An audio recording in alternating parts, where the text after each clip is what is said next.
Hey everyone, I'm Mike Settele, the founder of Settele Tutoring, a YouTube channel dedicated to all things PSAT and SAT prep. In this video, I'm going to take for the first time one of the practice PSATs from the College Board's Bluebook app. We'll talk more about the Bluebook app in a second, but specifically, I'm going to take one of the PSAT 8-9 practice tests.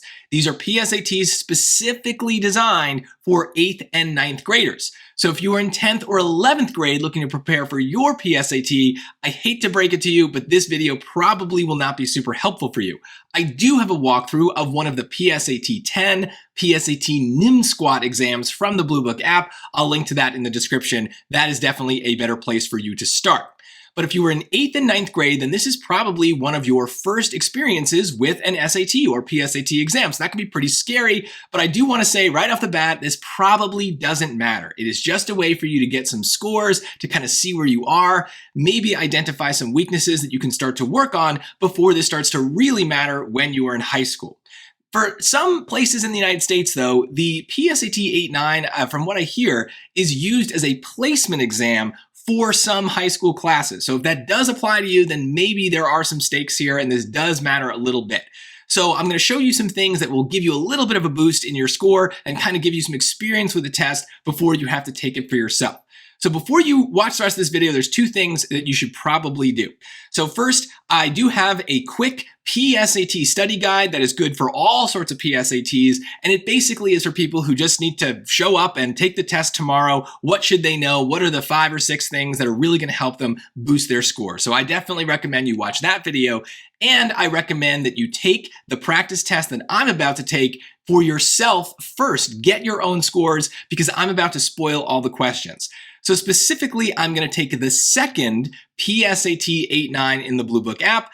I didn't think to make a video like this for the first one, so that's why we're doing the second one. But before you turn this off and pause, I'm going to show you how to access the Bluebook app, what you need to click, because for many of you, this is the first experience you've had, and so I want to make sure that you're doing everything right. So let's head on over to the Bluebook app and make sure we are setting ourselves up for success.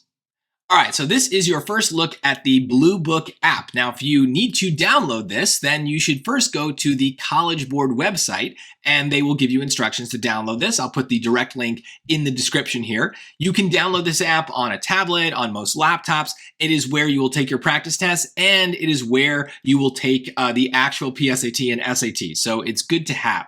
So hopefully your device meets all these requirements and you can download it easily. And then once you do, you can open it and you'll be prompted to sign in. Now, if your school has given you this sign-in ticket, just put that information right in here and everything should be good. I do not go to a high school, so I have no experience with this particular way of signing in. Instead, I sign in with my College Board account. And if you are very proactive about trying to study for your PSAT, you might need to do that too. You might need to create an account and actually sign in using an email address and password. If you click this button here, need help signing in, it does again tell you to use the sign-in ticket for your PSAT 8-9 practice test. But if you click here for SAT weekend or SAT practice, it does give you the information you need to go and create a College Board account. So we would go to collegeboard.org. Here is what that website looks like now. And so you can hit create account and you want to create a student account. And then you've got to do all this information. So I definitely recommend having a parent, someone around who can kind of help you with all this. You might not be old enough to make this account yourself. And I do recommend making sure that you store your username and password somewhere, that you have your parent, there's somewhere here you can have your parent kind of linked to your account. And so here, parent information, CC parent on email, like do that stuff. So that way your parent's in the loop too. You're not used to checking email if you're in 8th or 9th grade. But if you do all of that, you'll come back here and you'll be able to sign in. So I'll sign in with my actual account and we'll see what this app looks like and how to access the practice test. Okay, so this is the homepage of the Bluebook app, and there are basically just 2 things to be aware of here. So maybe your PSAT will show up here. I'm not exactly sure, but the 2 things to use to practice are this test preview feature, and then we'll eventually get to the full-length practice tests. So if you click this, I'm not going to click it, but if you click it, you will get access to basically a version of the app where you can experiment with all the buttons and see where the highlighter is, how to cross out answers, how to access the calculator, all the things that you'll need to do during the actual test. but there's no timer. So you can look at it and work with it without having to worry about also taking the test itself. So I definitely recommend go to the test preview feature first. That way you get a little experience with how the app is going to work. Then when you're ready, let's go to the full length practice. So when we click this, we're going to see that there are a few different things that we're interested in here. So students who are taking an SAT, you're going to have SAT practice tests. But for again, this is a PSAT that we're trying to take. And specifically, we're looking to take this PSAT 8-9. And as I said at the beginning, I'm going to be taking practice test 2. I did not think to make a video like this for number 1, so we're going to do that. Now that should be all that that you need to select for most people. Some students qualify for things like extra time, and that's what this is all about. But if you have no idea what this is, then don't bother touching it. But just to show you, we do have the ability to change the timing for the reading section. So if you do qualify for a specific amount of extra time, you can change that here. Same thing with the math, extra breaks, extended breaks, and breaks as needed. The one thing that I really recommend that most people do not touch is this right here, raised line drawing. So it kind of tells us this is meant to be taken with printed raised line drawings. Basically, this is for people who are like blind and can't see. So what's going to happen here is if you click that box, you are going to get a completely different test from the one I'm about to take. So it's very, very bad to click that unless you are approved for that specific accommodation. But I don't think very many people are going to be. Many people will qualify for extra time and things like that, but very few people are going to qualify for this. So just if you're going crazy checking boxes, that one you need to avoid. So let's turn all of them off. Let's just go right to the regular test with the regular timing so you can see what that's like. Basically, as soon as I hit this next button, it's going to start. So we'll do that and you'll see I'm going to be able to take the test. I will go through and try to explain things in a way that kind of explains the answers a little bit as I'm going, some of the strategies I'm using, but I'm not going to be able to give super thorough explanations because I am racing the clock as well. But hopefully it's enough to kind of show you how I would think about this test, some of the ways that you're going to go about it, and it'll give you experience with all the different types of questions. But one last warning, as soon as I hit that button, we're open up into the test. So I highly recommend that you take this test first yourself. See what it's like on your own. I know you won't know all the strategies, but it's still a good experience and you'll get some scores. And then you can compare how you answered those questions to how I'm about to answer those questions. I have my scratch paper here. Normally you can have paper, so you don't need to have it on a screen. I'm just doing that so I can show you. But yes, you have a scratch paper, you can have pencils, you can have an extra handheld calculator, something like this, totally fine to have. So all of those things are great, but I will show it all to you so you can see. But like I said, make sure you take this test first on your own. There's only 2 practice tests, and if we waste one, then we can't take it ourselves. So let's pause here before we begin, and then we'll see what the test is like. All right, so here we go. Let's hit next. It's going to take a second, and then we'll get right into it. And remember, I've never seen these questions before, so I have no idea what to expect, but it is a test for 8th and 9th graders, so it's not super hard compared to a regular SAT, which I do sometimes struggle with. So hopefully I don't have any issues here, but let's take a look. We always start with a reading section. You can read these instructions, but basically just tell you pick an answer. First thing you should do, hit this little button right here so that you have the ability to now cross out answer choices. So that's always good.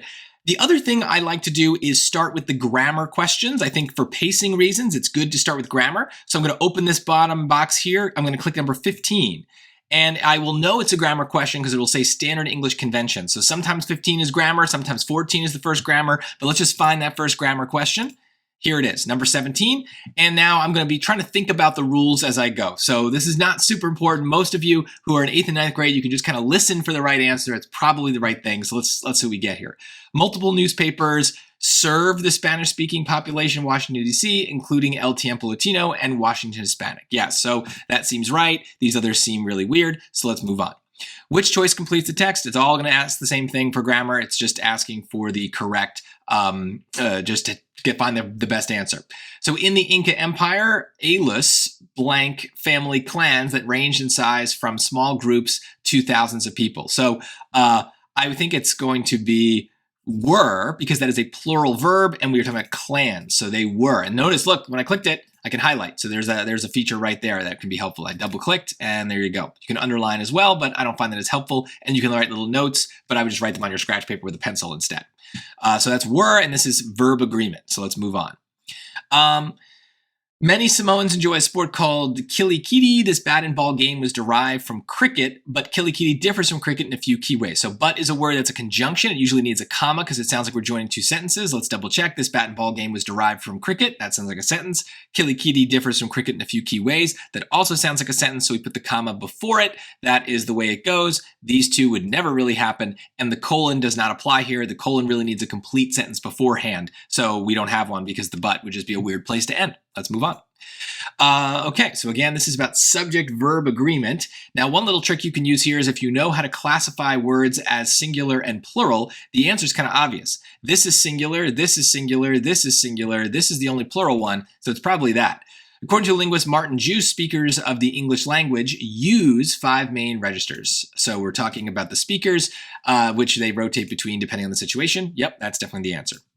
Okay, here we got sentence structure. Which choice completes the text? Yes, yes, yes. In a 2023 study, researchers documented fascinating behavior in the aquatic plant, whatever. When exposed to low levels of light, the plant's chloroplasts, the cellular organs that generate energy from light, we got a dash there, reshuffled to form a tightly packed glass-like surface ideal for collecting more light. So it's a double dash because we are inserting an extra clause here that is just a little bit of an interruption to the sentence, and there you go. Now, one thing you might have noticed I did is I didn't bother to read this nightmare. This is very important. On the PSAT, on the SAT, you're going to get lots of really new words that you don't know the definitions of, that you can't even pronounce. Don't waste any mental energy trying to pronounce them. Just move on. You don't need to worry about that. So here we go. Let's continue into the next question here. Now, one thing that I'm already noticing is in almost every case, a semicolon and a period are the same. They are both used. In fact, I'm going to write this in my scratch paper. I wouldn't normally, but I'll write it for you guys. So a semicolon is the same as a period. Now, there are some exceptions, but this is really useful because it probably means that both these answers are wrong. Because how could one be right and the other wrong if they mean the same thing? So let's take a look at the sentence, though. On November 2nd, 1772, amid rising tensions with Great Britain, Boston colonists formed the Boston Committee of Correspondence. By 1774, what had started as a local means of mobilizing support for the patriot cause had grown to something far more extensive. A network of such committees that, facilitating communication among the colonies, helped lay the groundwork for the Continental Congress. So I think it's got to be the colon. Now, this is wrong because this is going to be a run-on sentence, and the other pieces are not complete sentences, right? A network of such committees that, facilitating communication among the colonies, helped lay the groundwork for the Continental Congress. That's not a sentence. So the rule I'm really using here for the colon is in order to use a colon, you need to have a complete sentence beforehand, which we do have, check. And then afterwards, we have some flexibility. It could be another sentence, but it doesn't have to be. It could also just be a clause or a list or even one word. So we have a lot of flexibility. So this is not a sentence afterwards. So I feel pretty good about that. Okay, now we're doing transition questions. So this is a new type of question. Oop, didn't mean to pick that. And so with these, I try to think about these words in simpler terms. Let me show you what I mean. Spanish surrealist Oscar Dominguez, like many of his contemporaries, wanted to incorporate elements of chance and randomness in his Arctic process. He employed techniques that produced random, unpredictable results, such as whatever, which involved pressing a blank canvas into a paint-covered surface to generate abstract patterns. Another word I'm not going to bother pronounce. This seems like a so situation. It seems like something is happening because of something else. So on the contrary seems wrong. Regardless, those are kind of words that mean but. I don't love in conclusion. It doesn't seem like we need a conclusion. It's only 2 sentences. So Spanish surrealist Oscar Dominguez wanted to incorporate elements of chance and randomness in his artistic process. With this in mind, he used techniques that produce randomness. It just sounds like he's saying he's following his own idea, I guess. Okay. So same thing. So we're going to get a couple of these questions. Following the Mata Ortiz pottery technique, Mexican sculptor Juan Quezada Salado starts by creating the base of the pot with a slab of clay. Maybe then next, he builds the pot walls by layering coils of clay around the perimeter of the base. Salado then smooths out the pot's walls. Yeah, it seems like it's a set of steps. So notice in this case, I looked at the choices to see if anything kind of matched my feeling there. Okay, the ancient Spartans were known for their bitingly concise or laconic wit, a quality they maintained even in the face of great peril. When Philip II of Macedon threatened Laconia, the region of Greek-containing Sparta, he said, "If I invade Laconia, I shall turn you out." The Spartans replied with a single word, "if." Okay, maybe this is like an example. So maybe for instance, that seems right. Rather, that said, these are basically both contrast words, so that doesn't really make sense. And it's not like we're saying the same thing in other words. So for instance, notice when I read these, I usually skip the blank. I don't read the choices in there. I kind of read it without any sort of transition, and I try to listen. How does it sound? Does it feel like, what would I say is the transition word? Usually I wouldn't use, transitions that are this complex, but I'm trying to do things like that. Okay, so this is an outline question, and these are also generally very easy. The most important thing here is to focus on the question itself. So you don't need to read the bullet points in most cases. In this case, I wanted to highlight this. Yeah, see, sometimes you can't highlight. All right, whatever. Now it's gonna let me highlight? Yeah, there you go. I don't know why, that's different. The student wants to describe where Feng is in the photograph to an audience already familiar with Kang and Feng. Okay, so where he is in the photograph. Dominique Feng is in a photograph by Mary Kang, a portrait photographer based in New York City and Austin, Texas. Notice that doesn't say where he is. Mary Kang is a photographer based in New York City and Austin, Texas. Doesn't say where he is. 5 paintings by artist Dominique Feng can be seen in the background of Mary Kang's photograph. Okay, maybe. In Kang's portrait of her, Feng is seated on the floor with 5 of her paintings resting against the wall behind her. So I think it's going to be D. Now I might go back to the bullet points and see, is there something that is untrue? One of the photographs features Dominique Feng. He's seated on the floor. 5 of the paintings rest behind her. That seems right. So let's go with that. So we don't normally need to read these, but you always can if you want. You should always, though, start like I am with the question itself. The student wants to compare the causes of crown shyness proposed in the 2 theories. So the causes, that seems important. And compare, that also seems important. So let's take a look. While Jacobs proposes that crown shyness is caused by neighboring tree branches brushing against one another, and Nung posits that it occurs when branches detect shade from nearby trees' branches. Okay, that sounds like a comparison. Both Jacobs and Ng have proposed theories to explain what causes crown shyness, but it doesn't compare the theories. It just says that they both propose them. I always forget how to pronounce this name. It's Nguyen or something like that. I always forget. Sorry if I'm butchering it. I'm just not good with pronunciations. Nguyen posits the mutual shade avoidance theory, whereas Jacobs proposes an alternative theory. But doesn't really seem like they're comparing them. It just sounds like they're saying that they have 2 different theories. Jacobs' mutual abrasion theory proposes that when neighboring trees brush against one another, branches break off, resulting in a phenomenon in which the tops of trees grow close together but don't overlap. Doesn't compare. So I think it's this one. It's caused by neighboring tree branches brushing against one another. That's Jacobs. Trees brush, the branches break off. And one posits that it occurs when branches detect shade, mutual shade. Yeah, that seems right. Now, if I were unsure, I could always bookmark it, which is my way of saying I want to come back to this, I have time, and so it shows up here too.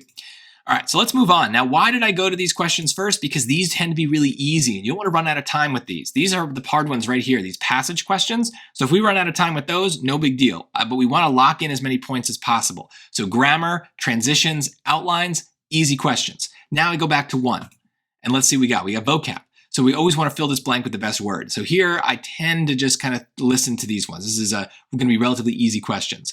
It would be a mistake to blank the exhibit that artist and curator Joe Baker, who's a member of the Lenape people, has organized at the Brooklyn Public Library. The exhibit, which includes Lenape beadwork from the 1850s as well as modern works that use traditional patterns, is essential viewing. So it would be a mistake to miss the exhibit, to overlook, right? See, I come up with my own word if I can, and then I look for that word there. So that seems good. Okay, so these ones are a little different. These want us to define the word in here. Sometimes it's a very common definition of the word, but other times it's not. So let's see.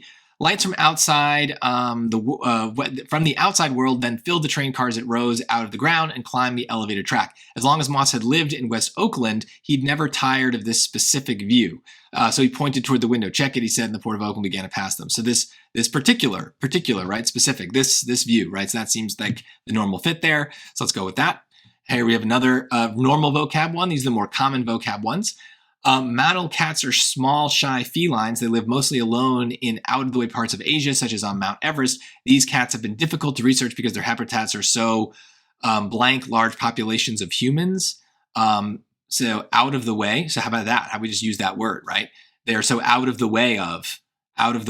So distant from. There you go. See, sometimes they literally just give you the definition, and that's all you're doing. It's like, what's the most, what I call a strong word, a word that has a lot of meaning, where usually the blank is kind of copying that. So that's very normal. Okay. Here, another one. This person creatively captures the Korean American immigrant experience in her novel Clay Walls by writing about a family from 3 perspectives. The first section of the novel is from the mother perspective, the second is from the father's perspective, and the last from the daughter. So the 3 different, so distinct means different, distinct perspectives. So that seems good. These others, yeah, don't make sense. There you go. So notice how I'm not even really looking at the other answers as much because I kind of have a good sense of what I want. If you don't have that good sense, then feel free to just plug them in, see how they sound. You really want to pick a choice though that is based on some sort of evidence, right? So they're listing the mother, the father, the daughter, right? Those are different perspectives. So I have evidence that that's the kind of word we want. Okay. Now we get to the passage questions. And we've got plenty of time, 20 minutes. I'm going slow just to kind of really give you the gist here. But when we do these passage questions, if you are running out of time, and this might happen in the next module, I'll explain why later. But if you're running out of time, feel free to start jumping around. You don't need to do these in order. They're not in order of difficulty, so it's not like the easier ones come first. I tend to think that ones that are about underlined portions or like the main idea, those tend to be easier in my opinion, but we'll see. There's a lot of variety. You should always read the question though. Just make sure that you're clear about what they want. A lot of the questions are very generic, very basic, but some of them give us very specific tasks. We want to make sure. So in this case, we want to know what the underlined sentence is doing. So let's read the passage first.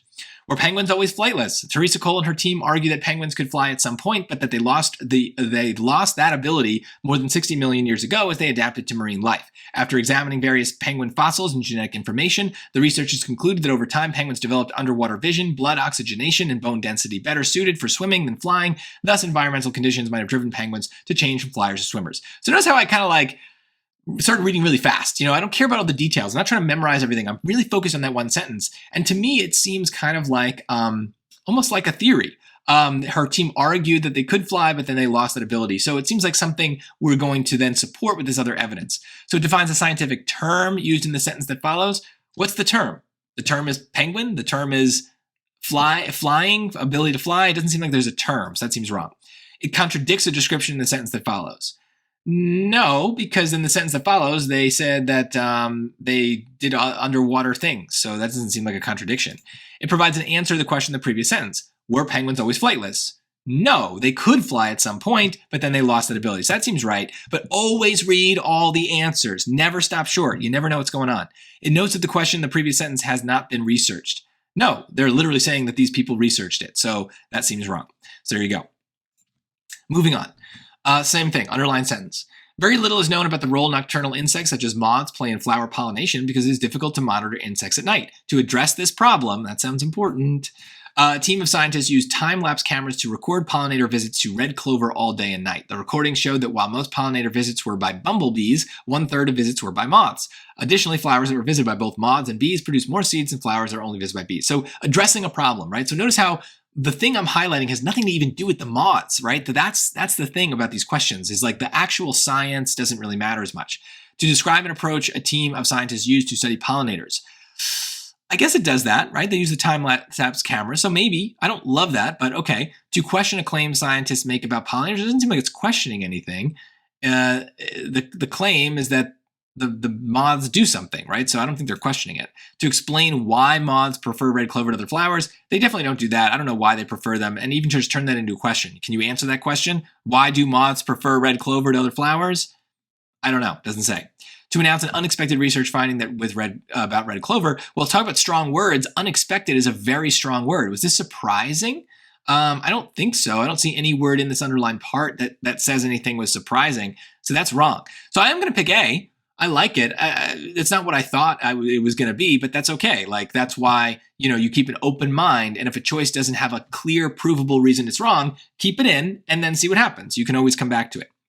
All right, moving on. Now this is main purpose. We're going to read the whole thing and just try to get a very rough sense of what it's about. Today, composer Scott Joplin is mainly celebrated for his catchy ragtime pieces, Maple Leaf Rag and The Entertainer. However, by overlooking his famous works, listeners will miss the full range of Joplin's creativity. So there's a however, overlooking the famous things, they're going to miss something. For instance, his waltz Pleasant Moments and his opera Tremonisha skillfully blend ragtime and classical music. These masterpieces deserve as much fame as Joplin's biggest hits. So it's about Joplin, but it's also about he's more than just these things. Okay, these first few that we know. To describe the similarities and difference between ragtime music and opera, nope. It's about Joplin, not ragtime and opera. To argue that more attention should be given to Joplin's lesser-known works. That seems right. To encourage music lovers to listen to music by many different composers. No, it's not about other composers. It's about Joplin. To explain how Joplin learned to compose and perform. Again, anytime you see these question words in choices, turn them into questions. How did Joplin learn to compose and perform ragtime music? Can you answer that by pointing to something in the passage? No, so it's gone. All right, next question. Which choice best describes the function of the underlined portion? So we have another one of those. Historians have argued that a crucial component of the civil rights movement's success in the 1960s was the Southern Christian Leadership Conference's Citizen Education Program, which invited promising activists from across the South to its one-week training sessions in Dorchester, Georgia. Led by experienced organizers such as Dorothy Cotton and Septima Clark, CEP attendees, more than 7,000 in all, participated in workshops on topics ranging from public speaking to legal doctrine before returning home and using their newly acquired knowledge to spearhead local civil rights initiatives. Well, it seems like it's saying the number, right? It's about saying how many there were. It underscores the extent of the CEP's impact on the civil rights movement in the 1960s. Maybe, because it's 7,000 people, seems like a wide extent. Let's look at B. It illustrates the CEP's organizers' efforts to educate participants on a wide variety of topics. No, it's not about the topics. It's about the attendees, the people. So no. It suggests that CEP attendees held a diverse array of opinions about the Southern Christian leadership. No, I don't think so. I don't know what their opinions were. No opinions are in here. It establishes that criticism of the CEP was limited to a few individuals. No, that criticism, that's very negative. This doesn't seem like a negative passage. So yeah, that seems right. Okay, which question does the text most directly attempt to answer? Okay. I don't know. Let's see. A contraction of you all, the pronoun y'all, has long been used as a plural version of you in the South and in Black communities around the U.S. In recent decades, most other English-speaking communities in the U.S. have begun to use y'all. What explains its rise in popularity? Many varieties of English have no pronoun that specifically addresses more than one person and instead must use you to address both one person and more than one. But y'all always refers to two or more people. As a result, it conveys the speaker's meaning more precisely than you can. So it's about y'all. Let's see if there's something about that. How many other plural versions of the pronoun you are there in English besides y'all? Well, can you answer that question? Probably not. So that doesn't seem right. Did they say other versions? No. I mean, I guess maybe the answer is 0. I don't know. Maybe we keep that one. Why has the pronoun y'all become more widely used? That seems better, right? Why? Because they even say what explains its rise in popularity. So that means I like that better. When was the first recorded use? No. Did they even say? I don't think so. Is y'all commonly used in English-speaking regions of the world besides the U.S.? No, it doesn't really get into that. I think it's this, right? Because I don't really have an answer to this. What are the other plural versions? Maybe they, yeah, I don't know. Does it say that there's none? Many varieties of English have no pronoun, but some do. Yeah, I mean, I might bookmark this, right? Like, I think it's B, but like I'm a little unsure. And the point of a bookmark is to say to yourself, what's going on? How would I, think about this? If I got this wrong, would I be surprised? So we'll talk more about bookmarks later. Let's keep going though. I want to make sure I don't run out of time talking too much to you guys. According to the text, what was surprising about the researchers' mapping of the magnetic field of galactic bone G47? So surprising, that's an important word, strong word. Using the stratospheric a team of astronomers mapped out the magnetic field of G47, one of the Milky Way's galactic bones, dense clouds of gas and dust that run through the middle of the arm of a spiral galaxy. Surprisingly, the map revealed a magnetic field with no clear pattern or direction. The researchers had expected the magnetic field to be similar to the more uniform fields seen in galactic bones in other arms of the Milky Way. So they had expected, that's also kind of in there too, that it would be uniform, but it had no clear pattern or direction. Okay. It showed a weaker magnetic field. It didn't say weaker. It implied that previous mappings of the magnetic field were inaccurate. No, it's not saying anything's wrong. It produced magnetic field measurements similar to those for other galactic bones. No, it's different. It revealed a magnetic field that wasn't uniform. Right, because the others are uniform. This one is not. It's not, no pattern or direction. That means not uniform. So there you go. So it's important to really notice strong words even in the question because it really helps you focus on the right pieces of these questions. All right, moving on. Okay, these are usually in the first module, this first section, these chart questions tend to be very easy. It's literally just about like giving them what they want. So we need to complete the statement. According to the table, James K. Polk received, right? So Polk received 170 electoral votes. Done, right? Nothing to even read here. I don't even need to read the other thing. It's literally that. Okay, same thing here. Anytime the choices are short, that's usually a good sign. So complete the example. The estimated impact of invasive mongooses on threatened mammals is, okay. So estimated impact on threatened mammals, that's here. Mongooses is 0.75. See, I don't even know what that means, but I don't care. So if I needed more, I could go to the rest of the passage, but you see here that I'm not doing that. I'm just kind of reading it quick. That seems right. Mongooses, none of these other numbers are even mongooses, right? Yeah, so there you go. Okay. Support the underlined claim. So this means we're going to have to bring in something that maybe isn't in the passage itself. So we got to really understand that underlined part and then look for some strong words in there.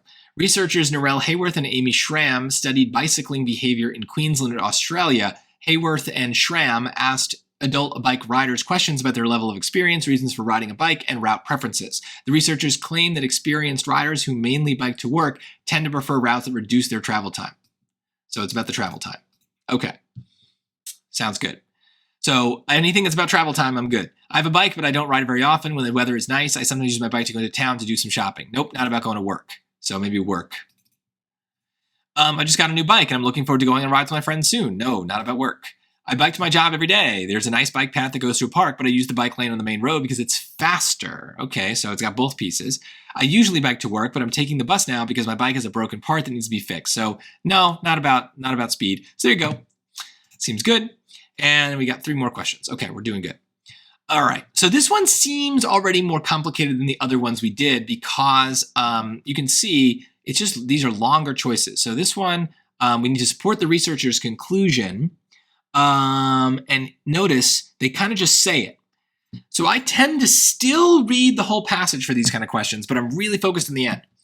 To study how floral damage affects the behavior of pollinators, such as bees, a team of researchers punched holes in the floral tissue of flowers from the vine yellow jessamine, a plant that produces flowers out of either a long pistil and a short stamen, pinmorphs, or a short pistil and a long stamen, thrummorphs. The researchers then compared the time different insect pollinators spent visiting intact pin and thrum flowers to the time such pollinators spent visiting the artificially damaged pin and thrum flowers. All of this is basically telling me what's going on here, so I'm not really absorbing it too much. I know it's there for me if I need it. The researchers concluded that the effect of floral damage on time spent per flower varied by both floral morph and the genus of the pollinator. So pollinator genus and floral morph, yeah, effect of floral damage. So damage, maybe, the effect of floral damage was, so right, we're comparing maybe like this to this, and then this to this. And so it varied, right? I mean, it does seem like the numbers are different. So let's just see. I don't even know what we're looking for here. For pin flowers, damage led to longer times per flower. So yes, in all pollinator genera, whereas for thrum flowers, damage led to longer times per flower only in those two. So hapro and osmia. Yeah, okay, these are bigger numbers. That seems right. Let's look at the other choices though. I don't even know. Compare with pollinators belonging to the genus Osmia.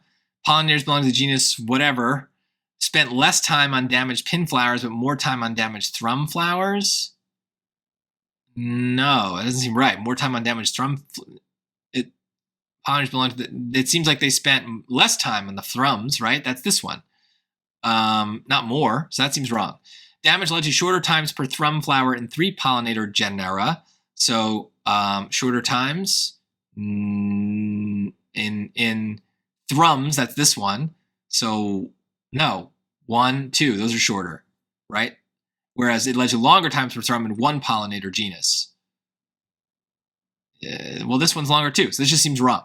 Pollinators belonging to the genus Hapropoda spent 2.7 seconds on intact pin flowers and 4.1 seconds on intact. Okay, yes, that's true, but this is a good example where it's accurate, but it doesn't actually get to the conclusion. The conclusion has to do with the damage. Notice they're telling us to go to the intact ones. We need the damaged ones. So this is wrong. It's true in that it matches the data.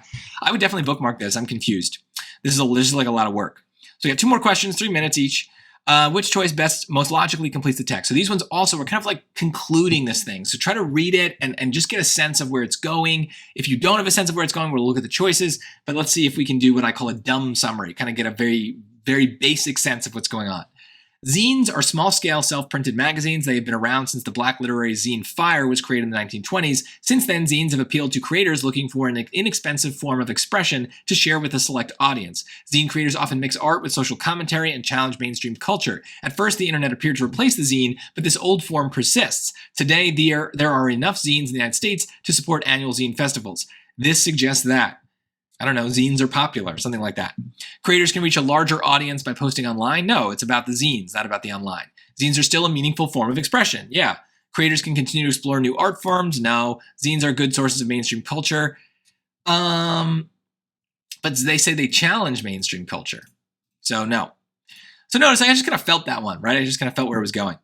All right, last question. Which choice most logically completes the text? Marine archaeologists have found much of the wooden hull of a 16th century ship in a flooded quarry in southeast England. When it is exposed to air and water, wood rots quickly unless it is protected by sediment that shields it from oxygen.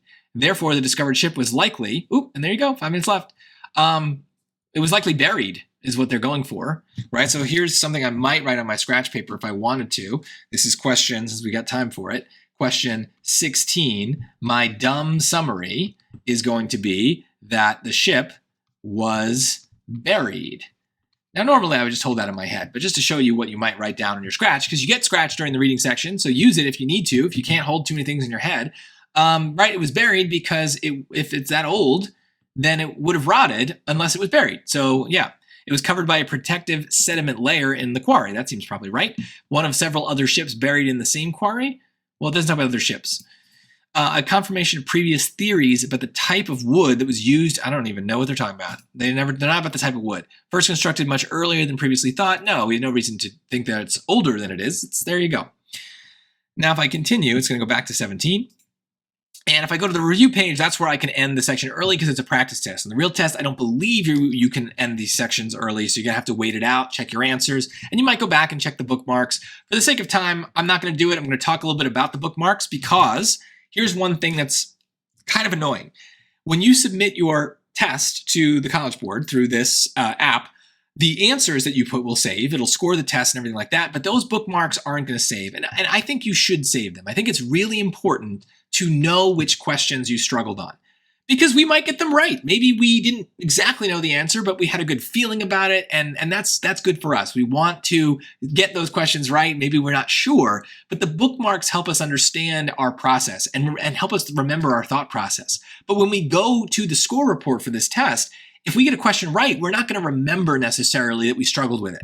So what you might want to do is on your scratch, just do bookmarks. So reading module 1, and then your bookmarks, and just list them. Just list the numbers, right? So in this case, I've got 9, 14, and 27. You can list them as you go, right? So you can always just like have it at the top of your scratch paper. It's certainly easier if you have a page to just have like a little corner of it dedicated to the bookmarks.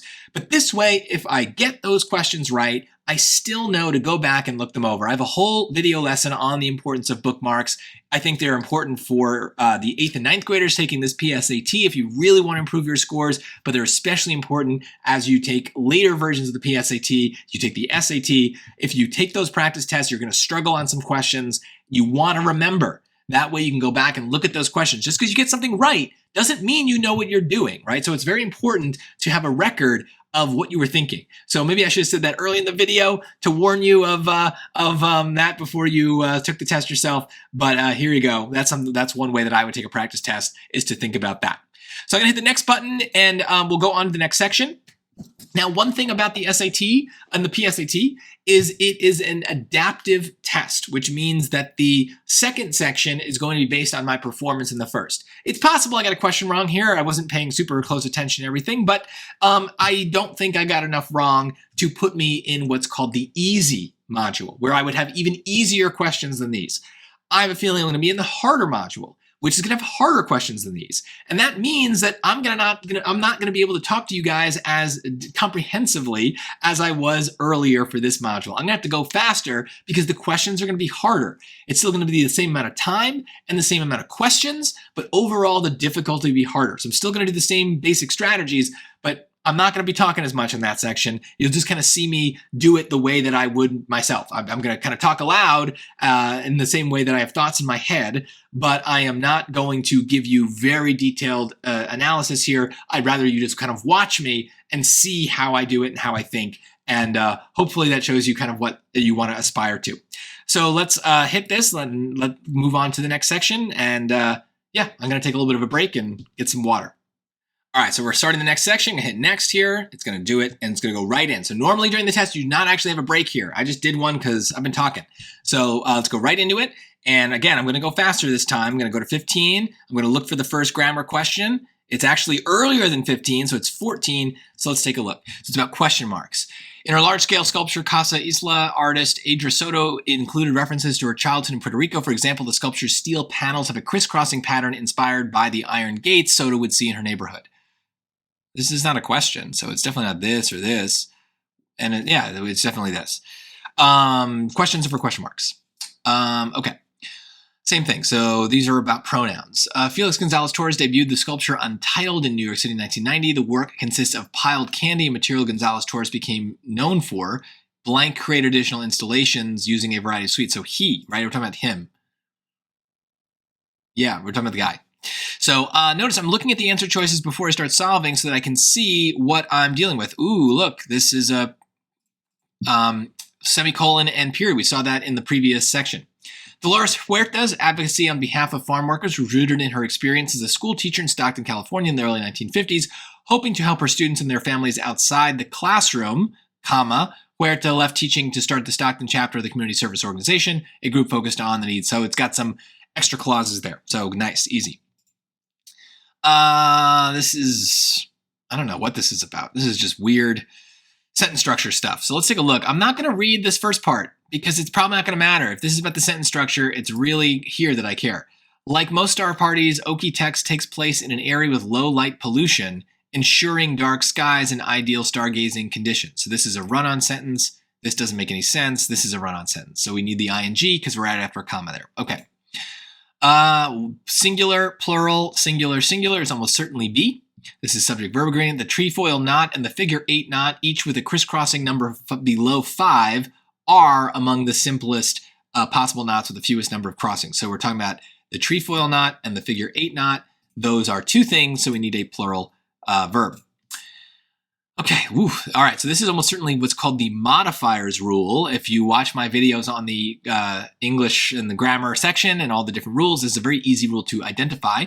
Knowing that flying insects keep their backs pointed toward sunlight during the day. So who knows that flying insects keep their backs pointed?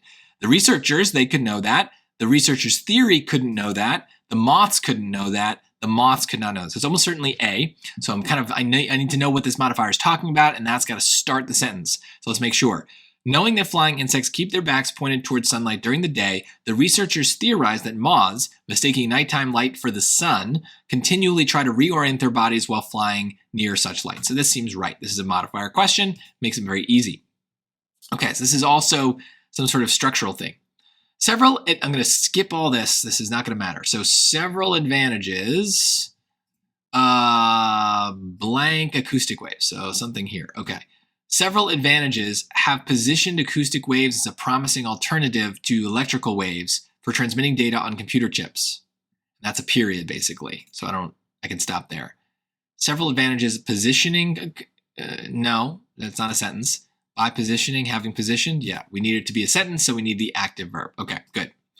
All right, transitions. Okay. Scientists long debated the origins of chondrules, tiny glass beads that formed in meteors billions of years ago. For decades, different theories were proposed, from lightning strikes to powerful rock collisions, but none in sufficient evidentiary support. Scientists found strong evidence that chondrules were formed by shockwaves in nearby nebula. Finally, yeah, for decades they thought this, then finally they found that.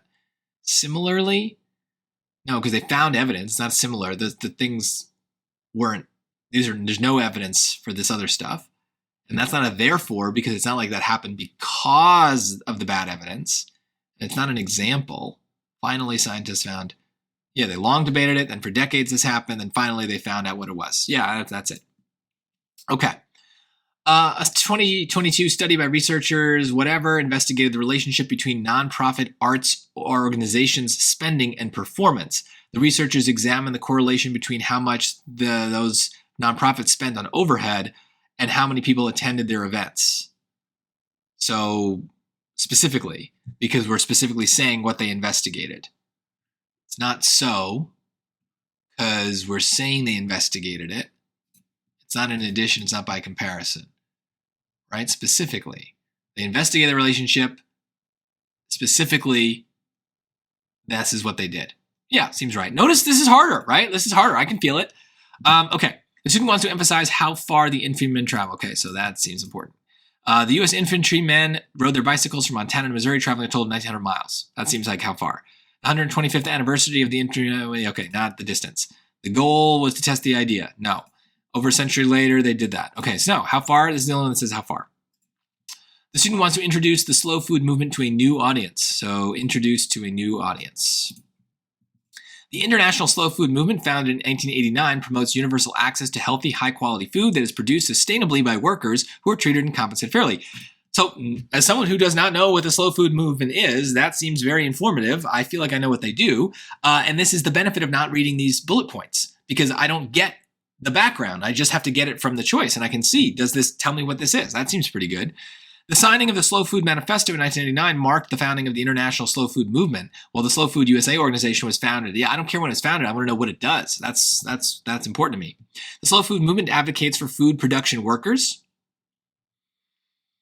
Okay, it's weaker. This is more specific. Let's keep it for a sec. Goals of the movement include universal access to healthy, well, it doesn't even say slow food, so bad. Founded in 1989, promotes universal access to healthy, high-quality food. Yeah, I feel like this is it. I mean, does it say? Yeah, 1989, that's true. Universal access to these things, sustainable food production, fair treatment. Yeah, it's just, this isn't really even what it does. It seems like it's about other things besides the C. So yeah, I like A. The student wants to explain why brine pools are toxic to most sea life. So it's got this is great. It has a question word. So just ask, why are brine pools toxic? Though brine pools are toxic to most sea life, some bacteria. Nope. The water in brine pools is toxic to most sea life because it is 3 to 8 times saltier than the surrounding ocean. Yeah. Why is it toxic? Because it's salty. The brine pools in the Gulf of Aqaba are toxic to most sea life. Doesn't say why. Brine pools are salty underwater lakes. Doesn't say why they're toxic. There you go. The student wants to emphasize a similarity in how people in Bangkok and Chiang Mai celebrate Songkran, so similarity. The largest water fight in Bangkok takes place along a city street, whereas the largest water fight in Chiang Mai takes place in a historical monument. That doesn't sound like a similarity, it sounds like a difference, right? Whereas, that's a difference word. In both Bangkok and Chiang Mai, thousands gather to celebrate. That's both sounds like a similarity, so okay. People in both Bangkok and Chiang Mai celebrate Songkran, but they don't do it in exactly the same way. Sounds like a difference. Each April, people in Thailand celebrate Songkran. Okay, that's not about Bangkok. There you go. It's got to be that, right? So similarity, only word I needed to pay attention to. The student wants to provide an example of an air mass. Okay. Air masses are large bodies of air with generally uniform humidity and temperature. That seems like a definition of an air mass, not an example. The air mass classification system uses 2-letter names and is based on the work of Tor Berggren, the Swedish meteorologist. Don't care about him. Air masses are commonly classified by a 2-letter name that indicates humidity and temperature. It's not an example. One type of air mass is known as a CA, or continental Arctic air mass, because it is dry and cold. That's an example, right? This is just a definition. And there's one. Okay, good. See, this is why we go to the end, because look at all those easy points we got. We still got 23 minutes. All right, back to vocab. Now, the vocab should be harder. We're in the harder module, so expect some harder words, some harder passages. Latro, the main character of Gene Wolfe's novel Soldier of the Mist, is a man in ancient Greece. He completely loses his memory whenever he sleeps. So before sleeping, Latro records the important experiences of each day on a scroll, carefully choosing which ones to preserve. Yeah, to save, right? Because he's recording. I mean, literally, we could just use the word record, right?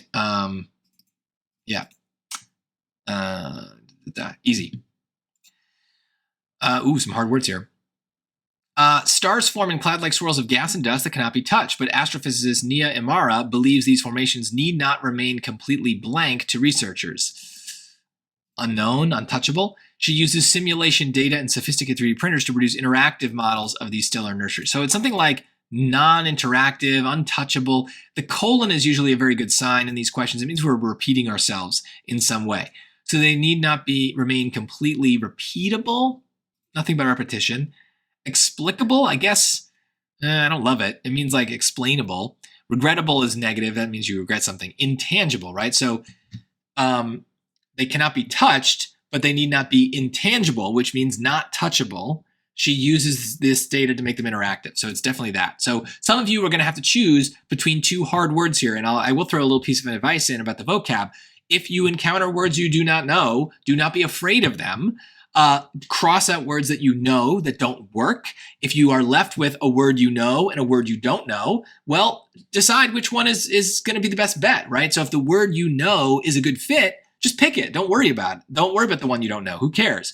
But if the word you do know isn't a good fit and you feel like you're forcing it in, then abandon it. Go with the one you don't know. Take a risk. It's much better. So here we had two words maybe some of you don't know. So you might have to just kind of pick it. But maybe you've got like a little bit of a feeling. Maybe you've heard like, I've heard that word intangible before. I feel like that's right. Trust that feeling. It's better than nothing. All right, moving on. The percentage of U.S. forest land that a 2023 federal report identified as being either mature or old growth exceeds other recent estimates. Given how little blank there is among scientists regarding the scope of these categories, this discrepancy shouldn't be surprising. Forest researchers regularly dispute, here we go, one another's classifications. So given how little agreement there is, consensus is wide agreement, yeah. Okay, main purpose.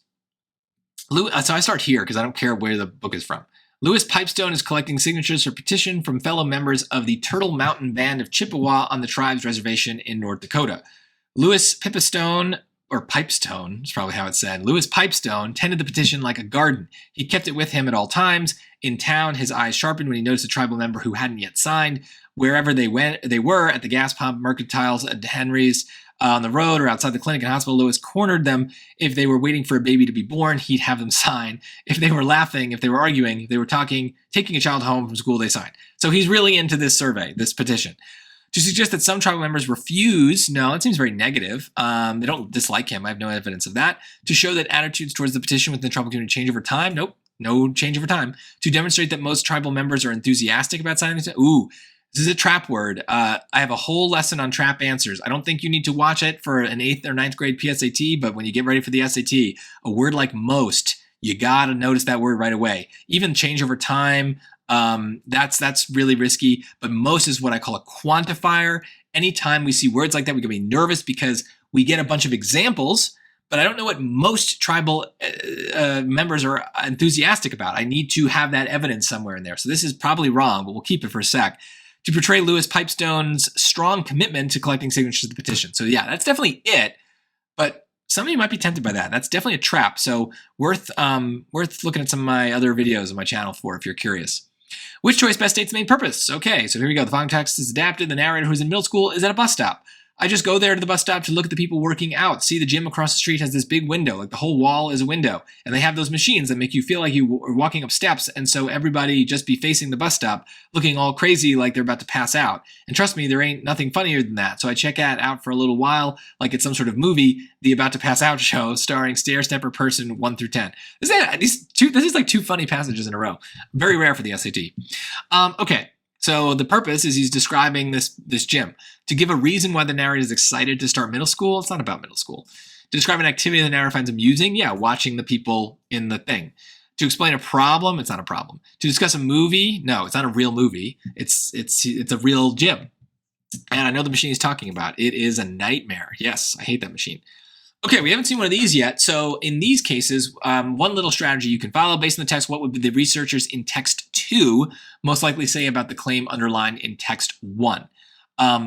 So I like to, in those cases, read text 2 first, because then I get a sense of what they believe. And then that helps me as I'm reading text 1 think like, okay, well, what would they be saying right now if they were reading this? And you don't have to do that strategy, but it is just one way to do it. If it seems like you're looking for text 2's thoughts on text 1, it might make sense to do it in a lot of order. So I'm going to go here first.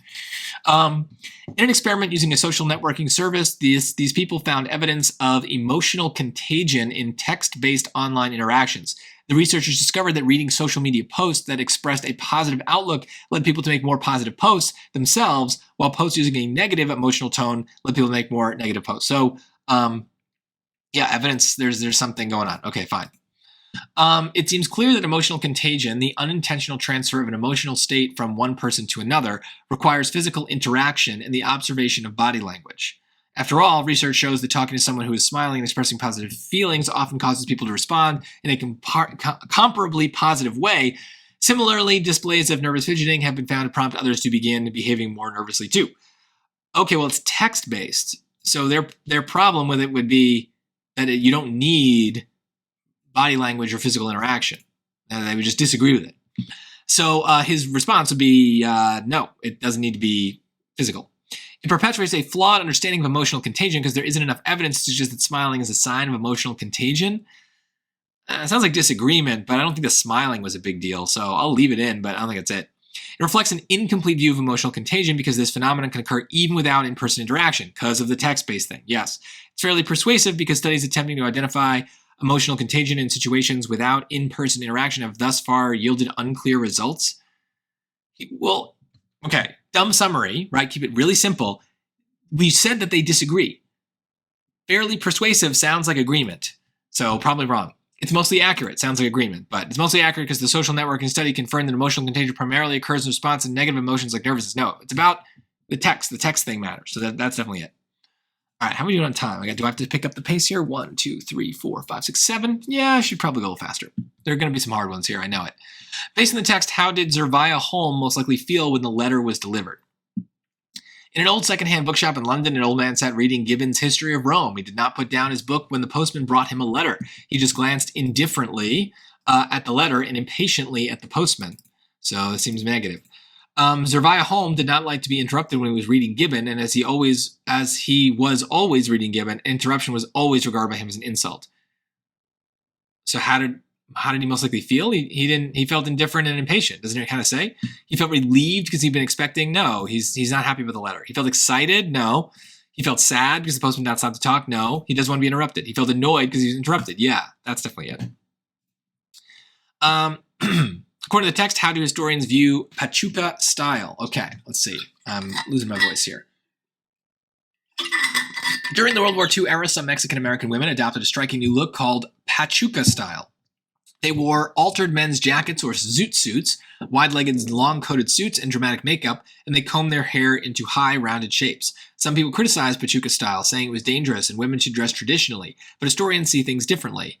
Okay, so how does historians, now I get it, historians see things differently. So they're going to think it's good, I guess.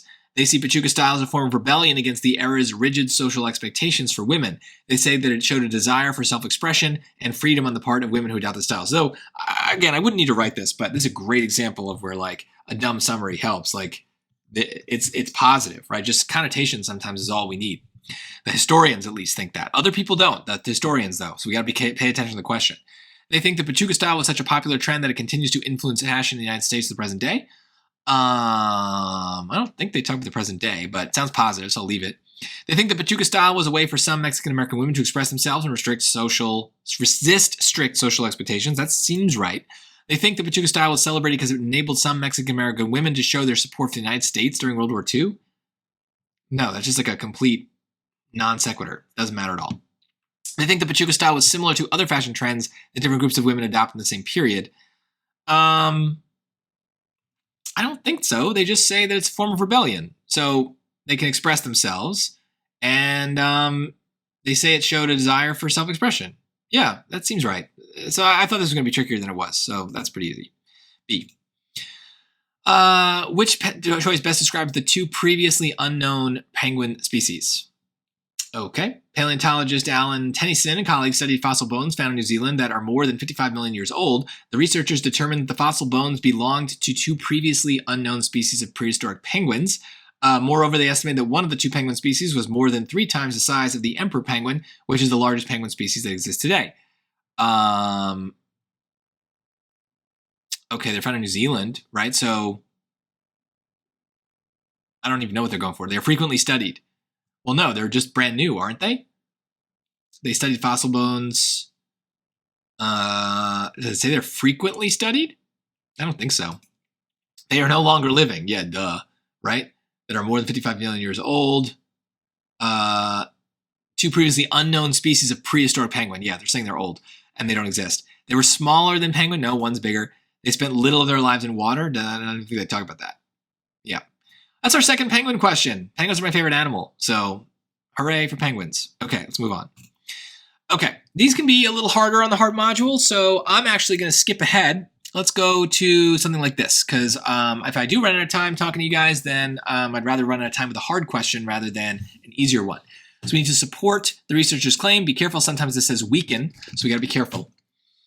In countries with right-hand traffic, drivers who want to make a left turn at a traffic intersection with stoplights have to wait for either a gap in oncoming traffic or a designated left turn signal to turn green. Okay. At busy intersections, this often causes a backup of vehicles waiting to turn left or being prevented from proceeding by left-turning vehicles in front of them. Transportation researcher Vikash Vigaya claims that in urban areas, eliminating the option to turn left at busy intersections, both with and without dedicated left-turn signals, would improve traffic flow and, as a result, reduce overall travel times if such a restriction would require drivers to sometimes travel a slightly longer distance. Reduce overall travel, even if. So he wants to eliminate them. So what would support that? So let's just see what he says, right? What did he said? It reduces time and improves flow. Yeah, that's pretty much it. So sometimes travel a longer distance, so it might increase distance. Maybe that's part of it. But it seems like he's in favor of it, so I'm focusing on these two pieces. So notice I'm using arrows. It's much easier than doing like complicated notes. In a town that installed left turn signals at all busy intersections, 7 out of 10 survey respondents agreed with the statement the streets in my community are easier to navigate by motor vehicle. No, that would not support it, right? They're saying that the left turn signals are bad. They want to get rid of the ability to turn left, eliminating the turn left, right? Why can't I? There we go. Eliminate turn left. I don't understand why sometimes I can't. Sometimes it doesn't pop up. I don't get it. So this seems wrong. A traffic study of intersections in a large city shows that on average, drivers wait longer to make a left turn at intersections without left turn signals than at intersections with such signals. So, yeah, but it's not about the signal. They just want to get rid of the left turn completely. I don't think this matters. After a city eliminated left turns at busy intersections, a package delivery company reports that its drivers have been able to reach more addresses in the city daily on average and therefore deliver more packages. Yeah, because you eliminated the left turn, so the time and the flow, right? There's less time, so you're able to go to more places. This seems like a good thing, right? Basically, it's saying getting rid of it is good, so this seems good. Statistics reveal that school buses in a city that eliminated left turns at most intersections took on average 2 minutes longer to complete their routes. So no, that would be more time, not less. So no, so it's definitely this. 12, 13, and 10. Okay. Which choice most logically completes the text? So I'm going to pick up the pace here. I don't want to run out of time. Conventional theories of rhetoric hold that presenting information as coming from credentialed experts increases that information's credibility. When communications researcher, whatever, and her colleagues tested messages seeking volunteers for clinical trials, however, they found that participants in their study judged recruitment messages from former trial volunteers as significantly more credible than messages from doctors. One reason for this may be that the doctor's status as credentialed experts wasn't ignored, but rather was outweighed by participants' views of the experiential relevance of the two types of messengers. As participants may have reacted the way they did because experience mattered more, something like that. Oh, I'm really losing my voice. This is why it's good that the actual PSAT is not something you have to read out loud. So they're saying they thought increase in credential would be good. This is what they thought. But in reality, increase in experience, right? Mattered and in like actual experience with it. I don't know. Let's see what they said. Messages from former trial volunteers depicted clinical trials as being more positive experiences than messages from doctors. What? Okay, I'm confused. This is a truly hard question. So we're going to get some of these. Participants may react the way they did because messages from former trial volunteers depicted clinical trials as being more positive experiences. I don't think it's about comparing them like that. Positive experiences. I don't even know what this means. Participants did not have enough experience to evaluate the credibility of the doctor's messages, but did have enough experience to evaluate the credibility of former trial volunteers. Maybe. Maybe. The fact that former trial volunteers went through the same experience that participants were contemplating while doctors did not was more important to participants than the doctor's status. This feels like the answer to me. Participants regard the experiences as both the doctors and former trial volunteers as relevant to the subject of clinical trials, but we're skeptical the doctor's status is. They're skeptical. They don't like the doctors. All right, so I think it's this. Oh my goodness. Conventional theories of this hold that presenting information increases the information's credibility. Okay. When these people did their thing, however, they found that participants in their study judged recruitment messages from former volunteers as more credible than messages from doctors. One reason for this may be the doctor's status as credential experts wasn't ignored, but rather was outweighed by participants' views of the experiential relevance, right? Meaning that the people who did it already had experience, right? So is that what C is saying? The fact that former trial volunteers went through the same experience, right? I'm literally it's all about this word right here, experiential, underline. That participants were contemplating while doctors did not was more important to participants. Yeah, I think that's it. I'm going to bookmark that. Yep, and let's write it down, right? So, right, this is reading 2. I got number 12 for sure. Bookmarks. Okay. Moving on. I think we got 13 and 10. All right. In a 3-year study of parasitic infections by this thing, tapeworms, in ants, entomologist Susan Whatever and colleagues found something unexpected. Rather than reducing its host's fitness, as is typical of parasites, this thing greatly extends the lifespan of the worker ant and seems to halt the effects of aging. Furthermore, those infected receive special treatment, ceasing their share of labor to sustain the colony and remaining in the nest as uninfected workers feed, groom, and transport them. By contrast, the researchers observed that uninfected workers in parasitized colonies have shortened lifespans, most likely because they need to do the work, right? The uninfected workers are at a high risk for direct exposure. In the course, no, because the thing is good, right? So the thing is, this is number 13. The parasite is good for the ant. So if they're uninfected and they are risk of exposure, that seems good. Because the need to compensate for reduced contributions within the colony while also caring for infected workers is burdensome. Yeah, they got to take care of the sick ones or the parasite ones, and then that's more work for them. High-level activity maintained by the uninfected workers makes them better than infected workers that quickly disperse when the nest, what? No, there's no predators. Average lifespan of this worker ant in colonies without parasitic activity typically falls well below 3 years. What? Who cares? It's this. All right, 5 minutes to do this one question I thought was going to be hard. All right, let's see if I was right. Complete the text.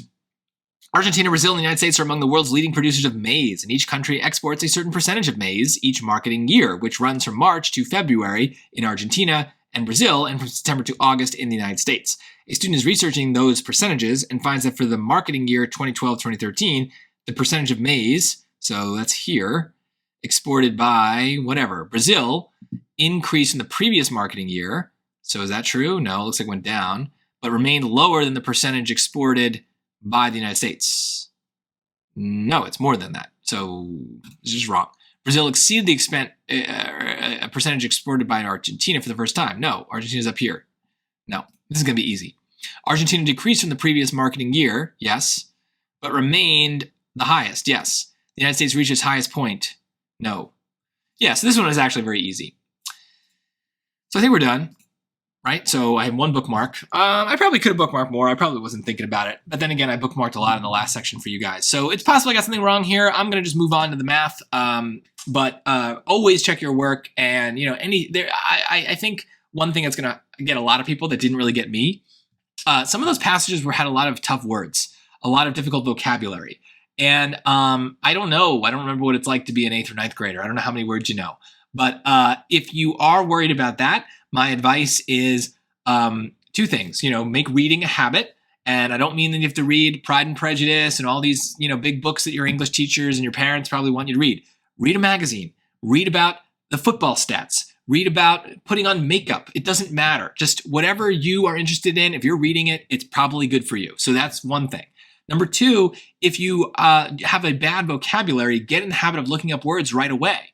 If you are reading something for school or for fun and you come across a word you don't know and you really can't have a quick definition for, you have a phone in your pocket or you're close to a computer. Look up the word right then and there. And I know some of you are like, well, I get it from context. I don't need to know that word. Yeah, but think about trying to learn more words. It's helpful, and it's never been easier to have the definitions of words. You have a dictionary literally in your pocket all the time. Get in the habit of looking up words, and that'll make a difference. The other thing too is notice that on a lot of those complicated passages, even I was a bit confused, but I didn't let that slow me down. I worried more about what the choices were saying than what the passage was saying. The choices tell you things to care about. Then you can go look for those things in the passages. So let's move on. I'm feeling pretty good about this. Here you are going to have an opportunity to take a break. On the real test, this is also a case where you will have a 10-minute break. Take it, get up, walk around. I'm going to drink some water and put some ice in it to kind of soothe my throat a little bit. Luckily for the math section, there will be less talking. So hopefully it'll be easier for me to get through it. But we are going to do both the math sections. And yeah, let's see how it goes. Okay, so one other thing I probably should have explained at the beginning. If you just saw me do all those questions and you didn't have any of those questions on your practice test, that's because you got placed in the easier second module, right? And if you get too many questions wrong in the first module of either section, you're going to be placed in an easier second module. And you would notice that. You're going to see that you're going to do better. You're going to have more questions that you feel comfortable with. And that's good. Try to continue to get as many right as possible. It's all good. No matter where you are in the test, you always want to get as many right answers as possible. And remember, there's no guessing penalty. So if you don't know an answer, pick something and move on. That's okay. So if you didn't see the questions that you had on your practice test on the section that I just did, it's because you got too many wrong and got placed in the easy module. But at the end of this video, I will go and do the easy modules. That way you can see those questions as well. So I will put that all in the description. You probably figured it out already, but if that is you, that you can skip ahead to that. But it is a great way to kind of compare the two sections as well, to see me do the hard one, for you to also kind of see what the easy one was like and see that difference. I think it's very noticeable.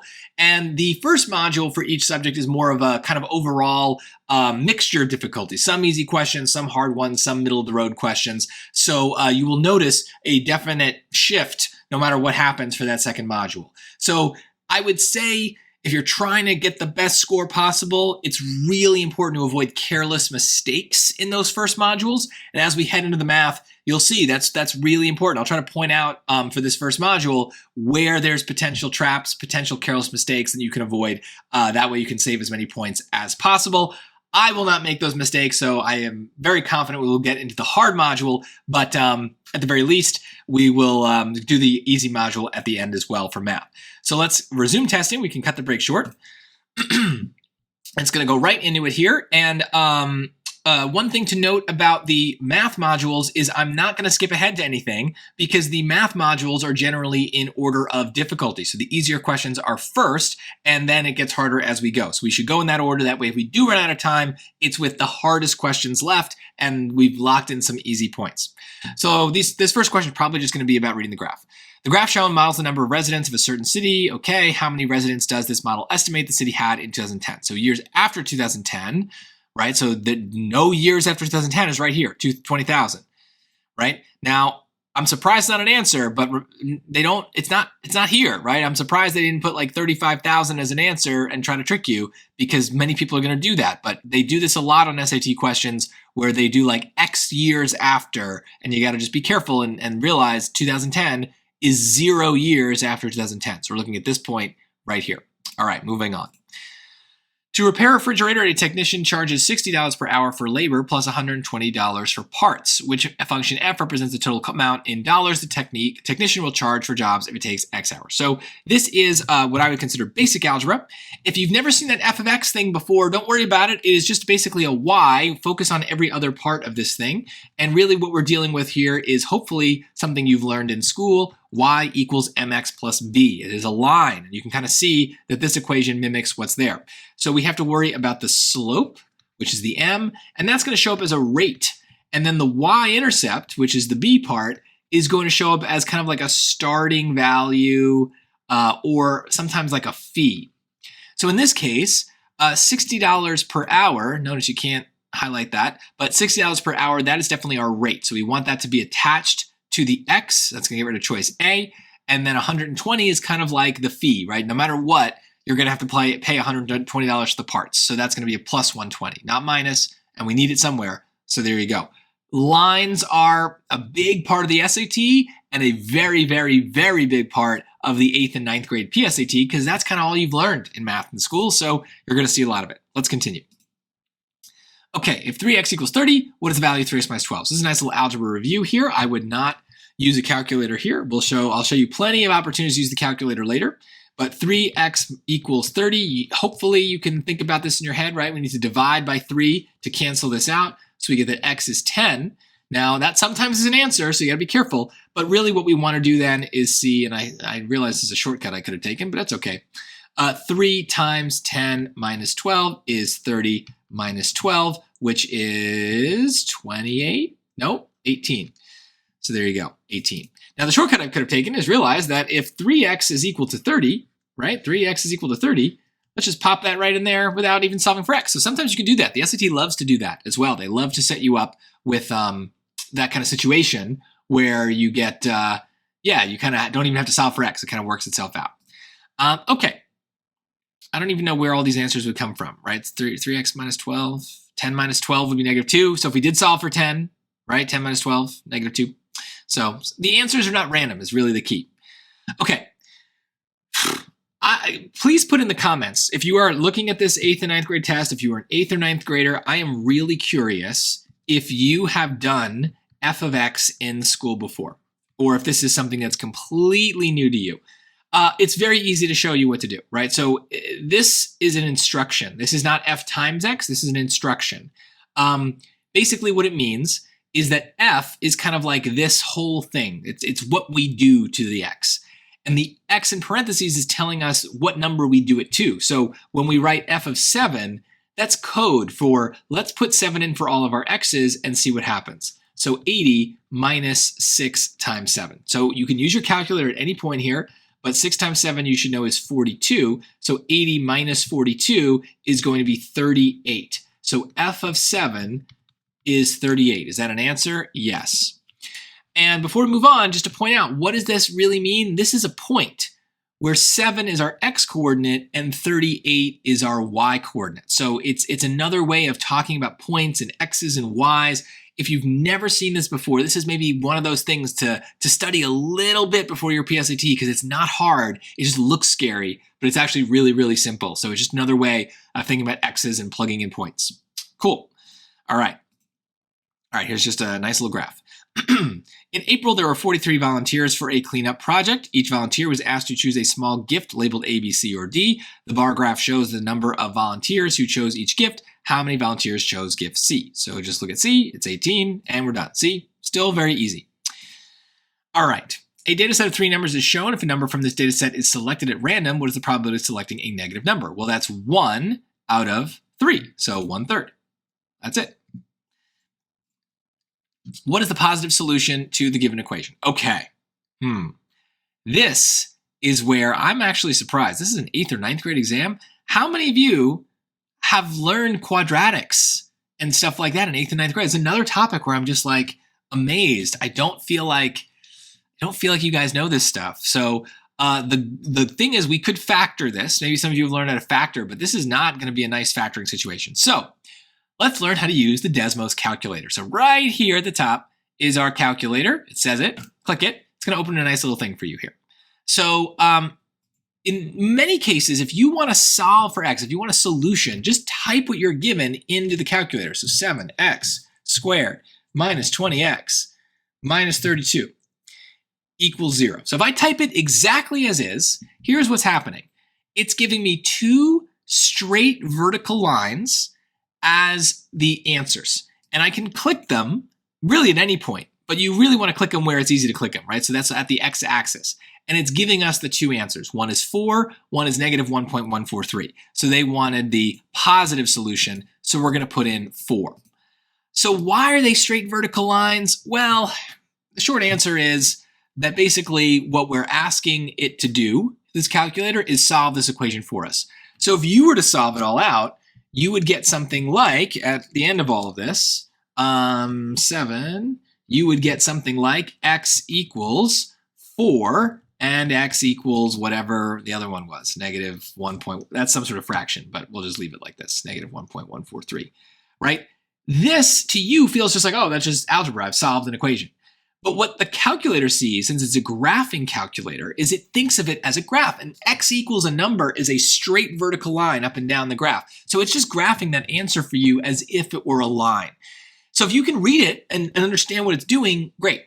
Another way to handle this is to delete the equals 0 and recognize that when they want it equal to 0, they're looking for the x-intercepts. And right away, we have them. And this is much more clear that, yes, we have two x-intercepts in the exact same places. And now we can see that this is actually a parabola that turns around, right? It turns around. The other ones didn't. They were vertical lines. So again, here, I'll show you. If I go back to equal 0, right? Now they keep going forever. So I have a lesson on Desmos and how to use it. I recommend that for everybody, even if you're just taking a PSAT. It might be a good thing to do if you're worried about this, but that's two ways to solve the question. We want the positive solution, so now we are done. So let's move on. Which expression is equivalent to this? So now we got to think of exponent rule. So I see that 8 times 7 is going to get 56, so let's get rid of D. Use the choices. Use the choices, guys. It's a process elimination situation. I see y times y, that's going to be y squared, so that gets rid of c. And I see z times z, that's going to be z squared, so that gets me to a. There you go, done.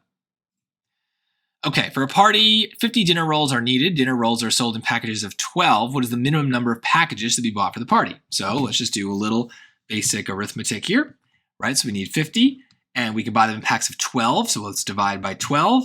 And I'm going to go to my handheld calculator here. We could do it in Desmos. But I like to have a handheld calculator because I just sometimes for basic arithmetic find it easier to do on a normal scientific calculator. But you can't do it on Desmos. It's there, right? So you can put it in here too. Now, the problem, right, is I can see a trap coming here. When I do that division, what is the minimum number of packages? You might think, oh, it's 4, right? Because, well, there's this extra, but we would round that down to 4. But you have to think about it, right? This is not math. This is real life here. You're buying the dinner rolls. So if you did 4, right, that would be 4 times 12. That would be 48 rolls, right? But we need 50.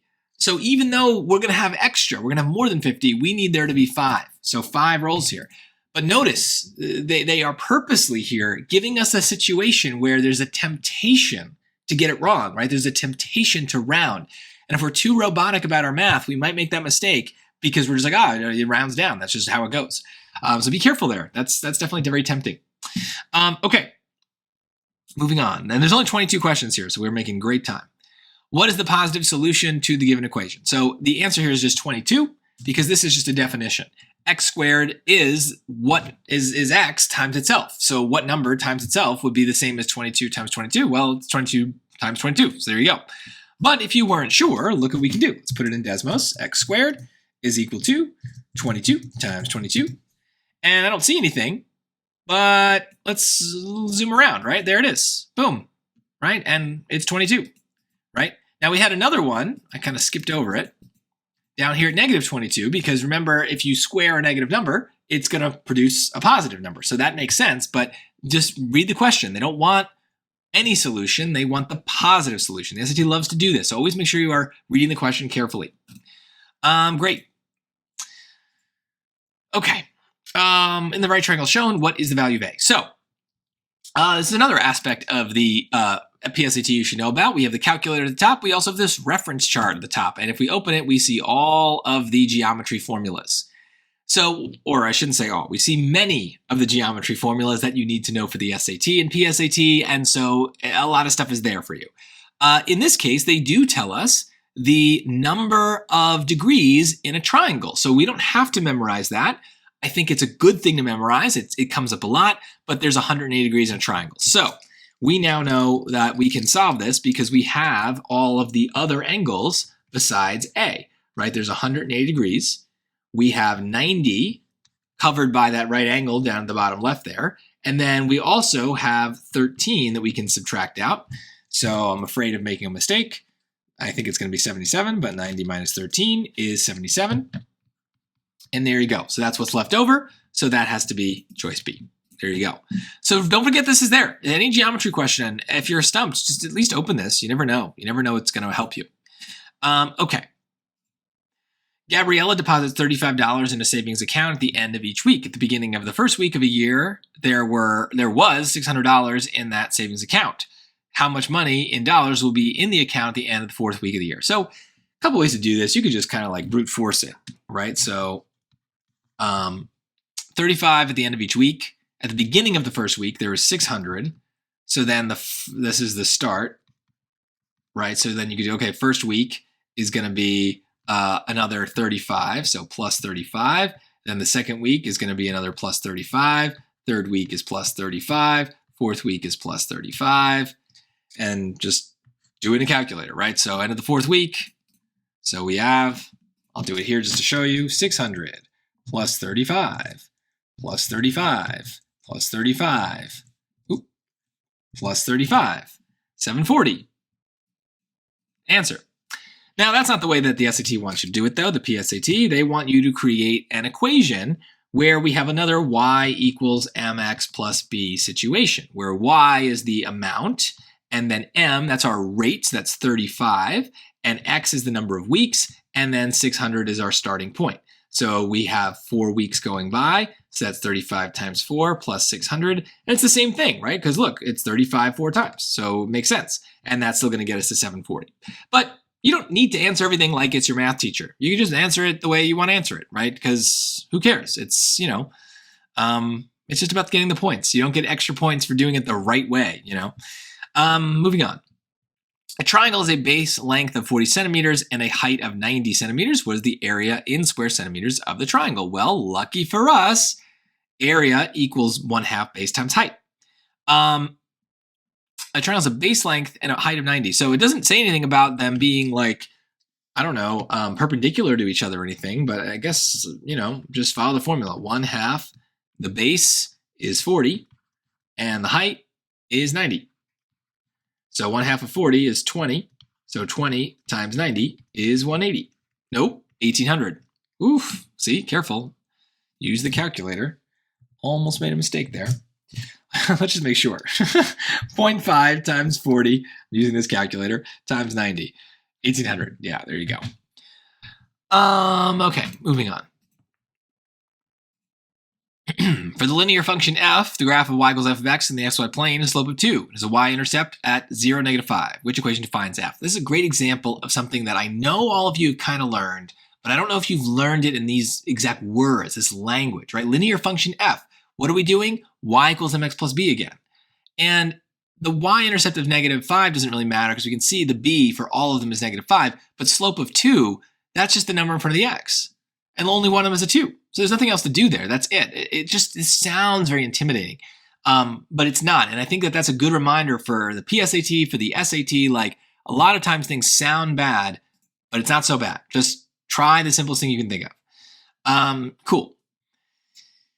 Another triangle. The lengths of the legs of a right triangle are shown, which of the following is close to the length of the triangle's hypotenuse. So again, you're not sure what's going on. Open the chart. Let's see what's going on. We have triangles. And hey, look, this kind of looks like the same exact picture. That's not a coincidence. I think they're setting you up here. But specifically, if we have a right triangle, we can use Pythagorean theorem. So let's do that. This is number 14. What question are we on? 15. So 15 is going to be, so a squared, I don't know why they write it that way. C squared first, that's not how I learned it, right? Why would C come before A and B? That seems silly. So 3 squared plus 7 squared is C squared. So 3 squared is 9, 7 squared is 49, C squared is whatever. So 949 is 58, and this is where you gotta take the square root. So I'll show you it on Desmos because you might not know where that is. So calculator Desmos. So I'm going to do the square root of 58, and it's right there. So you can just hit the button, or you can type SQRT, and it does it automatically. So square root of 58 is 7.6 something, and that's good enough. So there you go. Cool. Some of you know how to do this in like one big long step. Like you might have done square root of 3 squared plus 7 squared. I just don't recommend that stuff because the more things you cram into one line, the more likely you miss a parentheses or something that messes you up. And I just think it's better to do steps one at a time. All right, moving on. What is the slope of the graph? Okay. Interesting. The x is so small there. They're trying to hide that. So the slope is 5/13, right? Because we have this, the b here. This is another y equals mx plus b. They put the x kind of on the top, but that's okay. Because remember, if we had 5/13 times x like this, that's really x over 1. And when you multiply two fractions together, you go across the tops and across the bottoms. So that would be 5x/13. So the fact that that x is there doesn't bother me. It's 5/13 that matters is the slope. Now this is where this stupid set of instructions comes in. Basically, messy decimals are to be avoided. You don't really want to deal with them. If it's like an easy decimal, like a half, bubble it, 0.5. But thirds, 13ths, things with like a lot of numbers, right? Because if we did 5/13 as a decimal, I mean, look at this. So the way that you're supposed to enter this is you're supposed to go all the way to the end. So if I were to try to enter this, I could do 0.3846. But see, the 6 doesn't come up because I've used all the spots. I get 5 spots if it's a positive number, 6 spots if it's a negative number. Isn't that confusing, Mike? Yes, that's very confusing. This is a terrible thing the SAT has done, but this is how it works. So we could do 0.384. Now notice though, if I rounded, then shouldn't it be 0.385? Well, yes, but you don't need to round. You can also truncate. You can cut it short. So that's kind of what they're saying here with these things with like 2/3, right? Because 0.666 is not rounded. It's 0.667, but it's okay. So we also could put 0.385 if we wanted to, because that would be using the 6 to round the 4. Or what happens if we get rid of the 0? Well, now I don't think 0.385 is going to work, because now if we get rid of the 0, we have an extra spot. So now we would need to do the 4 and the 6. And now again, we can't continue. So the point is, this is very confusing and bad. So what you should do, if possible, is just enter it as a fraction. So 5, use the slash on your keyboard. It's right where the question mark is, and 13. And now we don't have to worry about rounding. We don't have to worry about any of the decimals. 5/13 is what we have. It's done. So that is definitely the way to do it. Much easier. All right, moving on. Okay, the table gives the perimeters of similar triangles TUV and XYZ, where TU corresponds to XY. The length of TU is 18. Okay. What is the length of XY? Okay, so we're trying to look for the relationship here. This feels like the first really tricky question here. So the relationship is going to be that TU to XY should be 18 to something, our answer, right? So it seems like, what's the difference between 37 and 33? So should it be, I don't even know. I'm a little nervous here. What's the relationship between 333? Well, I should do it the other way to show you. But if we divide this way, backwards, 333 divided by 37 is 9. So if I divide this, or multiply by 9 now, right? By 9, then that would be it. That would be 162. Let me think about that for a second. Am I falling into a trap? See, this is definitely one I'd be like a little nervous about. Basically, after question 15 is where you should start being a little nervous, even more so about traps. There tends to be something. Am I thinking about this wrong?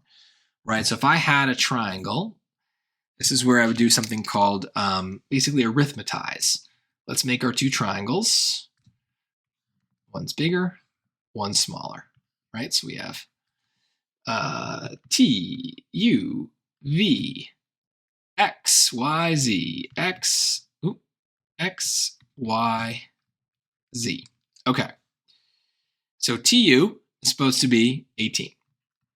And the perimeter of this entire thing is supposed to be 37. So if we took the 18 out, what would we be left with? 37 minus 18 is 19. So let's just make this 10 and this 9. Now, if we followed this rule, and this is 162, and they were all times 9 bigger, this is what we found before, then this would be 90, and this would be 81. What's the perimeter of those three things. Add them up. 162 plus 90 plus 81. 333. Proof. Now I'm doing that because I've got time. If I didn't have time, I'd be a little bit more nervous, but I'm good with that. All right, in fact, I don't have that much time. Let's move on. The ratio of 140 to m is equivalent to the ratio of 428. What is the value of m? So this is the same exact thing, even though it looks completely different. We're still doing ratios. So 140 to m is 4 to 28. Let's just do a traditional ratio here. Let's cross multiply. So 4m is equal to 28 times 140. I keep reaching for the normal calculator here, is 3920 divided by 4. M is 980. Seems right? 980. Okay. The number of coins in a collection increased from 9 to 90. What was the percent increase in the number of coins in this collection? Percentages are always tricky on the SAT, so I'm going to use what I call the open formulas. There's one that looks like the word open, and then there's one that changes slightly, and we're going to need that one because we have a percent increase. So we're going to use this. O stands for the original amount, so that's 9. We are increasing by a percentage, and so we'll deal with that. And then we are getting a new value, that's the n of 90. So let's divide by 9, divide by 9. 1 plus p is 10. Running out of space here. We can subtract the 1, subtract the 1. We get p is 9. Now, that p is it's as a decimal. So this is 9 is not a percent. That is a decimal. So we have to multiply that by 100, and that's where we get 900. So that seems right? So 9 times 9 is, it'd be 9 times 10. Yeah, 9 times 10 to do this, and it's that. I'm surprised there's the trap answer, right? Because 90, yeah, the trap answer isn't really here. I guess 10% is maybe the trap answer. So I would say A is maybe the biggest trap, but you would hopefully recognize that 10% of 9 is a very small number. So to get from 9 to 90, feel it out, right? That's a big jump. So it's this, but yeah, I get it. This is a trap. It makes me a little nervous. Okay. The solution to the given system of equations is x, y was the value of x. Okay. You can totally just think about this one, but any system of equations is a really good candidate for Desmos. Just plug it in. So y equals -1/5. So remember, a fraction, you use the slash, and then you got to come out of the bottom by hitting like tab or something. And y equals -1/5 x, and then y equals 1/7 x. So you can see it right there, 0, 0. So what is the value of x? It's 0. Some of you just knew that, great. But generally speaking, systems of equations, you can just solve by typing it into Desmos. Okay, ooh, this looks good. A sample of a certain isotope takes 29 years to decay to half its original mass. The function s of t equals 184.5 to the t over 29 gives the approximate mass of this isotope in grams that remains t years after 184 gram sample starts to decay. Which statement is the best interpretation of s of 87 equals 23 in this context? This is not that hard, guys. I know it seems it, but it's not. So follow the units. 87 is in place of t, right? So that's the number of years. Right, so 87 years, right? So look for things that say 87 years. 87 years, 87 years, 87 grams. No. 87 grams. No. Right? So what is 23? 23 is the y value, the s of t. So it gives the mass that remains. So 23 grams is the mass. So 23 grams, 23 grams. Okay. So now we got to sort it out. Approximately 23 grams of the sample remain 87 years after the sample starts to decay. Seems right. The mass of the sample has decreased by 23 grams after the sample starts to decay, but that's not what it says, right? It gives the approximate mass of the isotope that remains. So it's just this. This is a great question to really just drive home the point that one of the PSAT's biggest ways of messing with you is by just wording things in crazy ways that you've never seen before. Your teacher is giving you way simpler examples. My advice is just take a breath. It's probably fine. This is not a hard question. It's purely about following instructions. It has nothing to do with exponentials. It has nothing to do with decaying and isotopes. It is purely about following instructions and looking at what the variables tell you. Hopefully I'm right. But yeah, there you go. Cool. One more. To study fluctuations in composition, samples of pumice were taken from 29 locations and cut in the shape of a cube.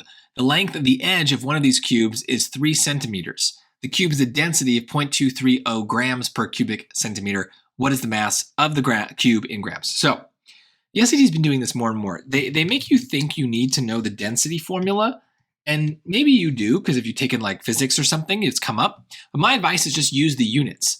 So the density is 0.230 grams per cubic centimeter, so centimeter cubed, right? So per means divide, right? So there you go, right? We just put it over that. And we could say per 1 centimeter cubed, right? So we're going to make a proportion. Now we know that the edge of one of these cubes is 3 centimeters. So you might be tempted to do this. But that and that are not the same unit. Centimeters cubed is different from centimeters. So we actually have to adjust this. Where's my eraser? There it is. So let's get rid of that. We're going to need to adjust it, right? Because we need to get the volume of this thing. So the volume of a cube or any sort of like kind of box is length times width times height. If you don't know that, it's in the reference chart right here. So length times width times height, they're all 3. So that's easy for us, right? So volume is actually 3 times 3 times 3, which is 27. So 27 now cubic centimeters. And we're looking for the mass. So this is x grams. Yeah. So cross multiply, right? So x is going to be equal to whatever 27 times 0.230 is. 27 times 0.230 is 6.21. We have to round it? No. So 6.21. There we go. So this 29 didn't matter at all. I don't know why that's there. Yeah. Yeah, I don't know what that's all about. So rarely does the SAT give us numbers that we don't use, but that's, I guess, a rare case. Cool. So I'm done. I'm going to cut it short so that way we can, for the sake of time, look at other things. I might write down my bookmarks of where I'll put them up here, beginning of the section. So bookmarks were 17 and 19. Right? Keep track of your bookmarks, especially for math, because it's helpful to know if you've made a careless mistake because you just like lost a negative or something like that, or if you got a question wrong because you fell for a trap. Maybe sometimes you felt really confident about your answer, but there was a trap that you fell into. But other times we just find things hard. And it's good to remember which ones we found hard. And then if we get them wrong, you know, we want to get them right, obviously, but we're not as surprised, and that's understandable. And remember, we want to guess on things if we don't know for sure. So sometimes you will get those ones right that you didn't expect, and you still want to go back and maybe watch my videos and understand what you did wrong. But for now, I'm going to hit this next button, or I'm going to take a breath, and I'm going to pause for myself to get some more water, and then we will look at the second section, which will be the hard module. And remember, if you get into the easy math module, I will put that section at the end of this video, so that way you can look at those questions as well.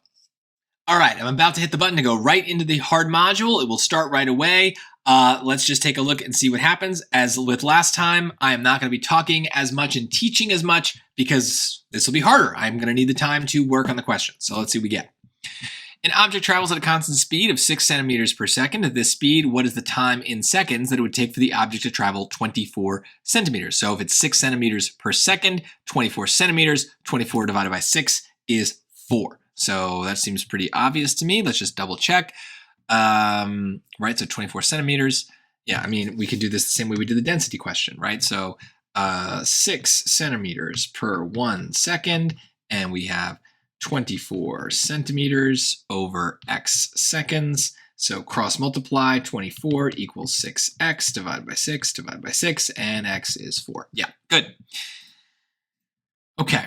An orchard owner recorded the weights in pounds of all the nectarines that grew on a dwarf nectarine tree during each growing season after the tree's transplantation. The scatter plot shows this weight in pounds for each growing season after the tree's transplanted. Okay, great. What was the weight to the nearest pound of all nectarines that grew on the tree during the 4th growing season after the tree's transplantation? So 40? Isn't it just about reading that? Yeah, I think so, right? 4. And Growing seeds after, yeah, I don't see what could go wrong here. So even in the hard module, the first few questions should be pretty easy.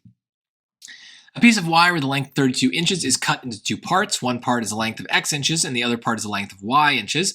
The value of x is 4 more than 3 times the value of y. What is the value of x? Oh, I wish I had answer choices for this, because this would be so much easier to just guess and check, but that's okay. We'll do it this way. This is 3, right? Yes. So the length, one part is the length of x, the other is y. The value of x is 4 more than 3 times the value of y. So x is 4 more than 3 times the value of y. So 3y plus 4 is x. Okay. So those two things together have to be 32. So 32 is equal to x plus y. So 32 is equal to 4 plus 3y. We're doing a little substitution there. Plus y. All right, so 32 is equal to 4 plus 4y. Let's divide minus the 4. We get 28 is equal to 4y. Divide by 4, divide by 4. Y is 7. Now, I'm going to think about that. I want to plug that back in and see if that makes sense. The value of x is 4 more than 3 times the value of y. So the 3 times the value of y is 21. 4 more than that is 25. 25 plus 7 is 32. Works out. So it doesn't take more than a second. Just test it out. Just double check. Oh, wait. What is the value of x? X. Ooh, see, I almost fell for it. What is the value of x? Well, y is 7. X is, what did I say? 3 times 7. That's 21. 21 plus 4 is 25. Ooh. See? I warned you guys, this is going to happen. This is classic SAT. This is what I call a mission accomplished trap. Mission accomplished. I felt so good about myself solving for that y. And I was like, mission accomplished, done. But that's not what they wanted. It's so easy to fall in those traps. I almost did it right there. I'm glad I checked. All right. As part of a science project on evaporation, Amaya measured the height of a liquid in a container over a period of time. The function f of x equals 33 minus 0.18x gives the estimated height in centimeters of the liquid in the container x days after the start of the project. Which of the following is the best interpretation of 33 in the context? Well, this is y equals mx plus b. So it's y equals mx plus b, but we've rearranged it. So it's y equals negative 0.118 or 0.18 x plus 33. So this is the starting point. Does anything sound like a starting point? The estimated height at the start. This is end. This is the change. This is a slope. I don't even know what that is. So it's this, right? Oh, days, right? It's not a day. It's going to be a height. Yes. Right? Because put in 0 and 33 is the height. Good. Okay. It's a hard module than I would have expected. The given equation relates the distinct positive numbers v, w, and x, which equation correctly expresses w in terms of v and x. So there's a strategy we could use here, but I'm not going to do it. If you're curious, you could arithmetize. Check out my channel for that. I have a feeling we're going to do this strategy later anyway. So for now, let's just do this the old-fashioned way. Negative w over 150x. So in order to get w by itself, we're going to multiply both sides by 150x, and let's throw that negative in there. So negative 150x, that cancels. Negatives become a positive. W is by itself, and we have negative 150xv or vx, whatever they give us. Vx. There you go. What is the, what value of x is the solution? Just put it in Desmos. I know how to do it. Why bother? Equals 112 minus x. 8. Done. Cool. Y-intercept of the graph is 0y. What is the value of y? So plug points into equations is the main math strategy. This is really easy. Let's plug in 0 for x. We get 31. So that's it. Done. You can graph it and see for sure, but that one I can do in my head. All right, so this one I'm going to graph. Remember I said systems of equations, don't bother. Unless it's a really simple, like y equals 4 or something is like your equation. Y equals 9x plus 1. So I see it right there. There's my point. What is the value of x? Ugh. Okay, well, it's not this or this. Now, here's a cool thing we can do. Let's put just the fractions in and see what they give us. 4/17 is 0.235. Was that 0.235? Yeah, so it's probably that. 6/17, I'll just double check. Yeah, different. Yeah. That's kind of annoying, but I still think the calculator is the way to go there. Did I enter the equation right? X plus 8x plus y equals 5. Yep. Y equals x plus 1. Yep. Seems good. An insect moves at a speed of 3/20 feet per second. What is the speed in yards per second? Okay. These are always ones where I feel like there's traps, so I'm going to be really careful. So 3/20 feet per 1 second. Yeah, I feel like that doesn't really matter, but that's okay. So 1 second here, and this is going to be yards. 1 yard. How do I want to do this? Okay, that was stupid. Let's just do it this way. 3 feet is to 1 yard, as 3/20 of a foot is equal to how many yards? Okay, so we're going to cross multiply. So 3x is equal to 3/20.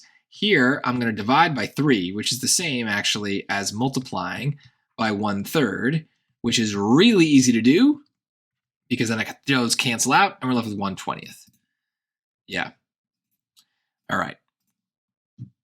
The function f of x equals that. Gives the estimated surface temperature, water temperature in degrees Celsius of a body of water on the xth day of the year, where 220 and x, okay. Based on the model, what is the estimated surface water temperature in degrees Celsius of this body of water on the 326th day of the year? This is literally just telling you to plug the point in. So there's nothing really to do here other than just pop it in. I know this seems crazy, but so x is the year, so 55.2 minus 0.16. I'm just going to throw it in here, 326, 3.04. Is there anything tricky about this? I feel like it's still easy. What is the estimated surface temperature? Yeah, it says the x day of the year is 326. I did it. And the temperature is the F, and the x is the day. So, I don't know.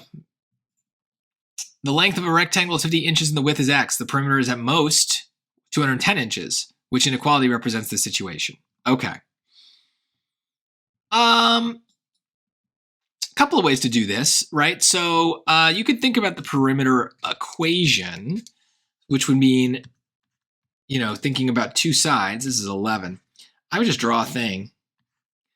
The length is 50. So there's two of those. And the width is x. And is at most 210. So let's just say it's 210, right? So what would that mean? We get rid of the 250s. That would leave us with 110, which we would divide by 2 to get the width. So that's 55. So I guess I can plug 55 in for x and see what I get, right? So for a, does it make sense? So 2 times 55 plus 100 is, yeah, less than or equal to 210, so that works. And this would also mean b works, so we'll deal with that in a second. 2 times 55 plus 50 isn't going to work, right, because I didn't double it. So yeah, that's not going to work. So then at most means that it's got to be less than 210. Now, if you weren't sure about that, just change this number. Let's do 200, right? So 200 minus our 250s would be 100. So that means these are 50 as well, right?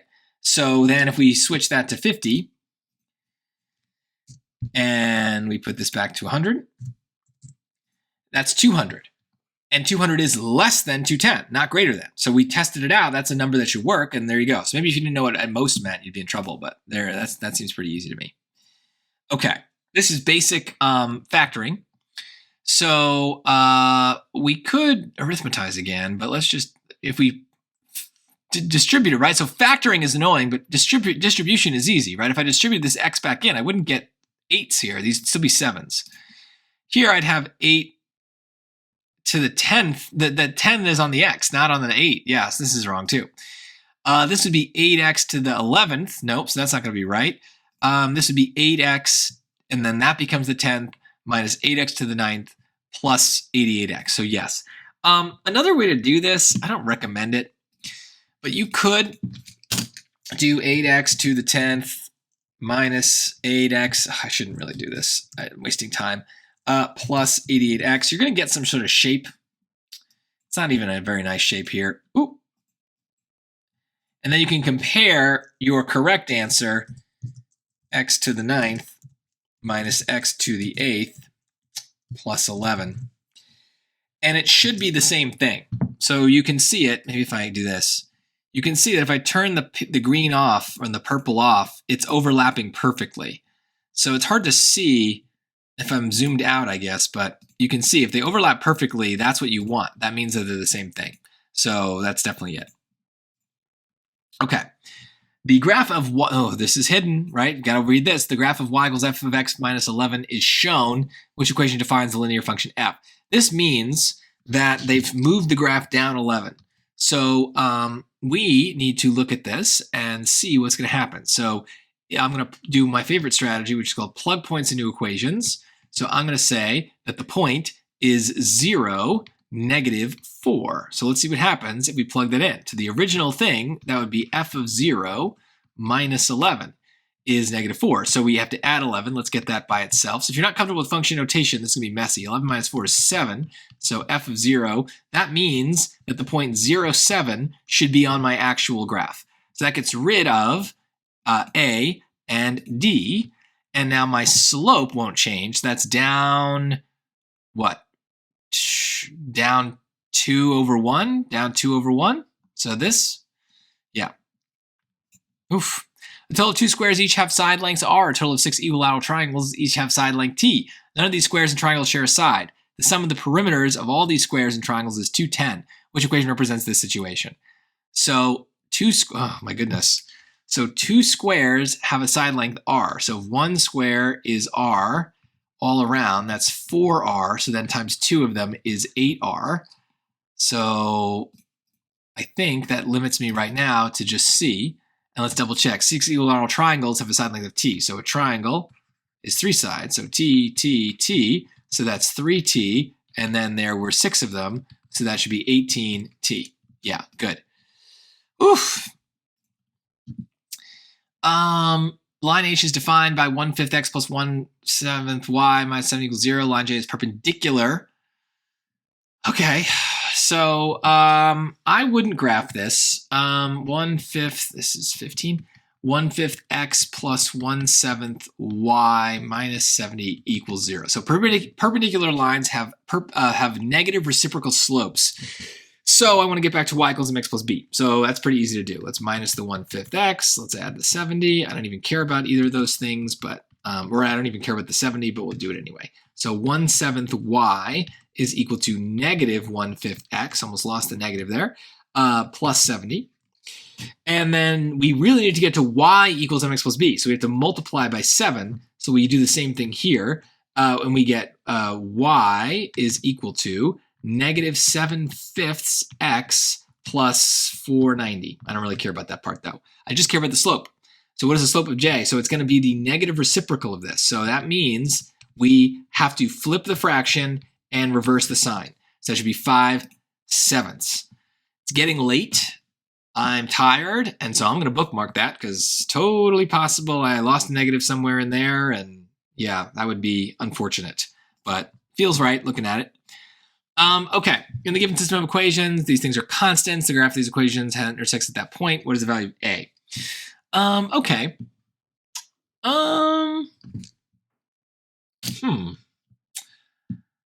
Let's do I guess let's just 4y.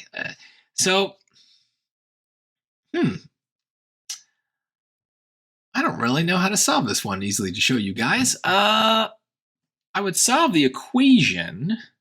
I want to get rid of b. I don't want b. So it's probably a good way to do this, but I'm going to create a system of equations. And this time we can't really graph it because we're missing some numbers. There might be a way to use Desmos, the slider, but I'm going to do it this way. Let's get rid of b. In order to do that, I want to multiply this by -2. Because that will allow me to get -2b here, and that'll cross out. So I'm going to rewrite it here. -2ax minus 2by equals -144. So now we subtract or add these two equations. So that's 6x minus 2ax. I can't combine them very easily yet. These cancel, and that's going to equal whatever 56 minus 144 is, -88. Okay, I think I'm doing this right.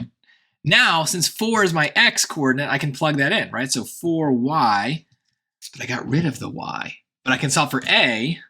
Oh, I just need the a. Yeah. I don't need the y. So 6 times 4 minus 2a4 equals -88. So 6 times 4 is 24 minus 8a equals -88. So -24 minus 24, -8a is equal to -88 minus 24 is -112, and then divide by -8. There's no way 8th and 9th graders are going to be able to do this very competently. Some of you might, but don't feel bad if you cannot. This is very complicated. I think it's 14. I'm bookmarking that for sure. I'm going to move on, but oh my goodness, this seems hard. All right, which table gives the 3 values of x and their corresponding values of y? Okay, so this is a mess. So let's just go to the calculator. Yeah. So here's what we're going to do. We're going to pop that equation in there.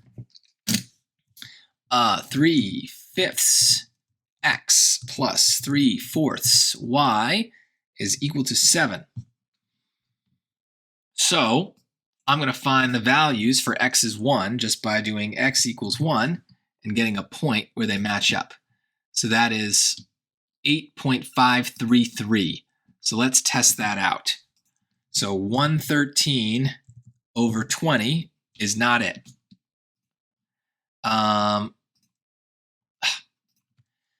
47 over 5 is not it. 148 over 15. 148 over 15 is not it. Oh boy, I hope it's really D. I hope 128 over 15, 8.533. There you go. Done. Moving on. Oof. Okay.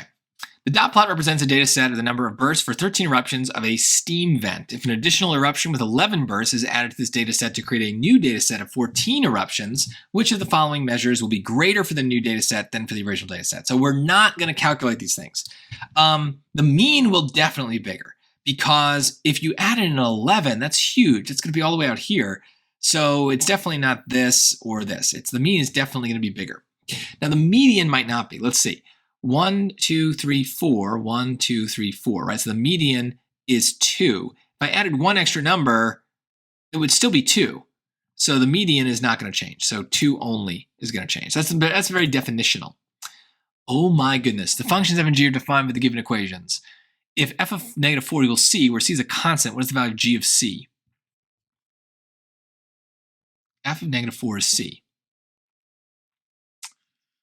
Okay, I think we can do this. Calculator.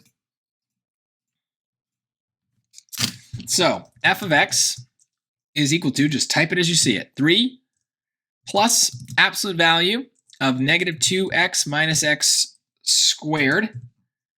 Close that absolute value. So that's on the keyboard, or it's this right here, this A. So I think that's right. Okay. So f of -4 is 11. So we need to do g of 11.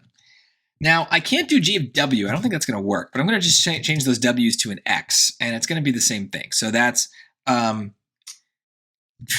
value of negative x divided by x minus 1 minus x plus 5.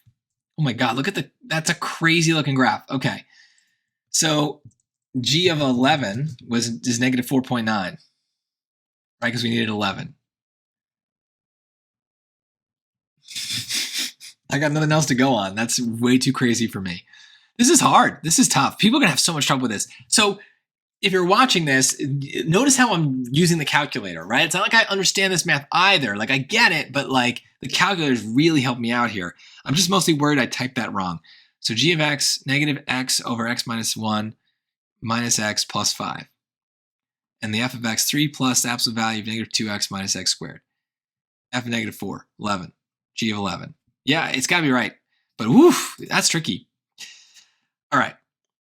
The line segment shown in the xy plane represents one of the legs of a right triangle. The area of this triangle is 36 root 13 square units. What is the length in units of the other leg of this triangle? Okay, it's a right triangle. So if it's a right triangle, that means that the two legs have to be perpendicular to each other. So 36 root 13. The area of this triangle is that. Oh, sorry, wait. Ugh. So the area is 36 root 13.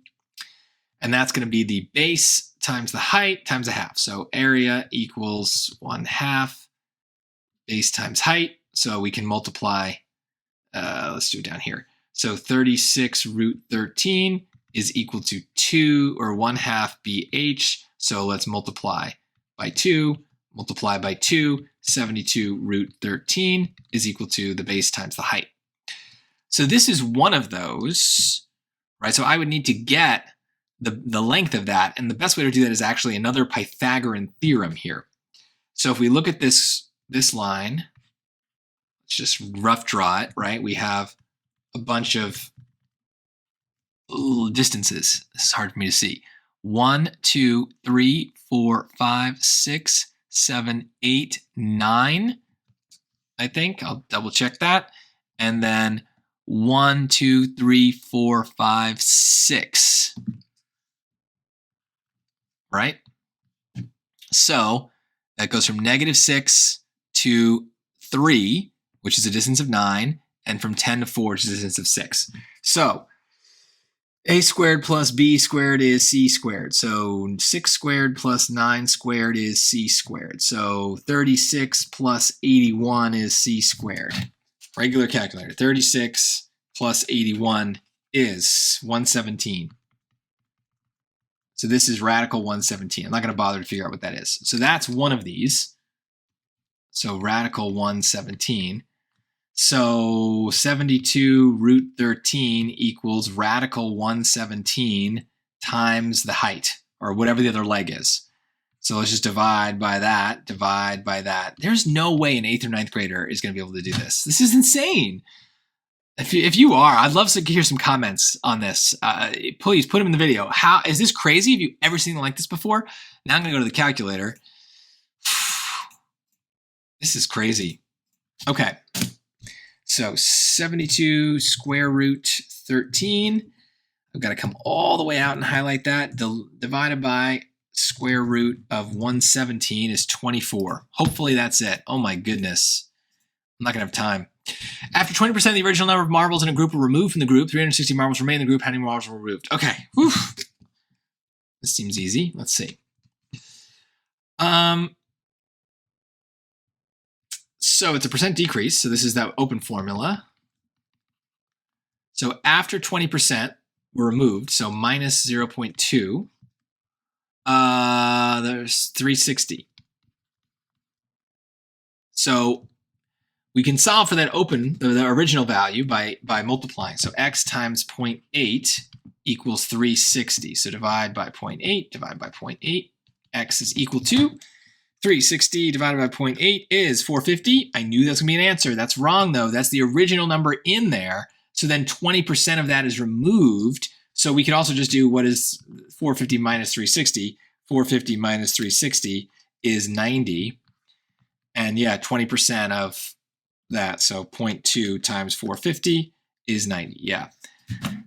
See, that's sneaky, but the math there is easy. How many marbles were removed? Right? You could also guess and check this, I bet. Right? Add them back in and see where you get. And that is that number. Is 360 plus 90 is that's going to be 450 is 20% of that, the 90. So you could easily guess and check here. All right, one more question. I am mentally done right now. Another percentage. 140 is p% greater than 10. What is the value of p? I'm going to use those open formulas. Okay, percent greater is this. So 140 is that's our new, p% greater, so 1 plus p, than 10. What is the value of p? Okay, solve. Divide by 10, divide by 10. 1 plus p is 14, minus 1, minus 1. So p is, that's minus, 13. But again, this is p as a decimal. I know what they're doing. They keep doing this. So this is a decimal. So this is really 1,300%. Right? So you can test that, right? Just do, I know how we can test it. Watch what Desmos does. Okay. So how would I do this? 10 or 1,300% of, see, it automatically puts the of 10 is 130. But remember, this is percent greater than. So if 1,300% of 10 is 130, then when you add the 10 back in, that's your 140. Can I do, I wonder if I can do, I don't know if you can do 10 increased by, no, you can't do it. If anyone has any other clever percentage things, let me know. I know you could do that, but I don't think you can do percent greater than easily. Whew. Okay. So here's my parting thought on this horrible section. You might have noticed there were some very difficult questions kind of in this zone. And then if we knew percentages and we're aware of the traps with the percentages, numbers 21 and 22 tend to be much easier. So whether you're taking this PSAT in 8th and 9th grade, it's a PSAT down the road, the SAT, the most important thing on the second modules for both sections is that the timing might be very, very difficult. And especially in math, you might hit topics where you just don't even know where to begin. Just pick a random letter and move on. There might be questions that for you are easier later, right? The College Board considers number 21 and 22 to be the hardest questions. But personally, I would much rather do those than do something like this again, or this is really scary. I don't love that answer. That's a really scary answer. You can't be bothered by that. This was pretty easy. This one, I think the calculator got me, but I don't know. I mean, I could have done something wrong. Here, I feel good about it, but I feel like there might have been another way to do it. This is a lot of problem solving. I know that 8th and 9th graders have a lot of trouble with this. So please let me know in the comments, did you also find these really, really hard? And what did you do about it? I really recommend, as soon as you get to about question 15, start to move around. Start to kind of like pick questions that you think are the best use of your time, right? Because basically for our purposes, they're all kind of worth the same thing. You just want to maximize your correct answers. So I'm going to write my bookmarks before I end things here, 19 and 20. And the way it's going to work, I'm going to score this test and see how I did. I will share my scores with you. And then after that, we will look at the reading and math easy modules, just that all the stuff for this test is in one place. And then hopefully that gives you the complete picture of what taking a PSAT 8 and 9 is like.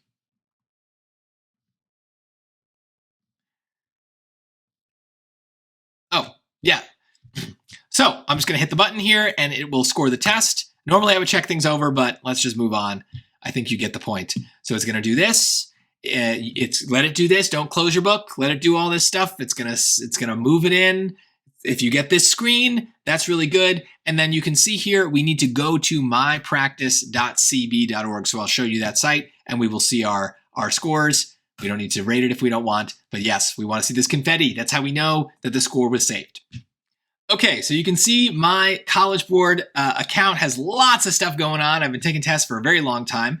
So if you go there, yours is probably not going to be as filled up. But when you get there, you will see your practice scores. Now, my SAT practice tests are going to be near the top. If you don't have any of those, I would assume this will just be empty. But you can see that a perfect practice SAT is going to be out of 1,600, right? That's the best possible score on an SAT. Now, when we get to the PSATs, just going to scroll down. Things get a little more complicated. So you see I've taken a bunch of these PSATs here. The maximum score for a PSAT for 10th and 11th graders is going to be 1520. You can see 760 in each subject. But for you 8th and 9th graders, it's going to be this 720. So I got a perfect score, 1440. That is the best I could do. And so there you go. It is not going to look as satisfying as that 1600, but it is a perfect score. So I'm surprised by that. I thought I'd make a mistake somewhere along the way. But I want to show you a couple of things that you will get out of this before we move on to the easy modules, which I will show you at the end of this video. We will have this button here that lets us download a score report. That is going to look like this. And so it has the score, it has the 2 breakdowns for each subject. It'll tell you how many got wrong. You can see I didn't get any questions wrong here.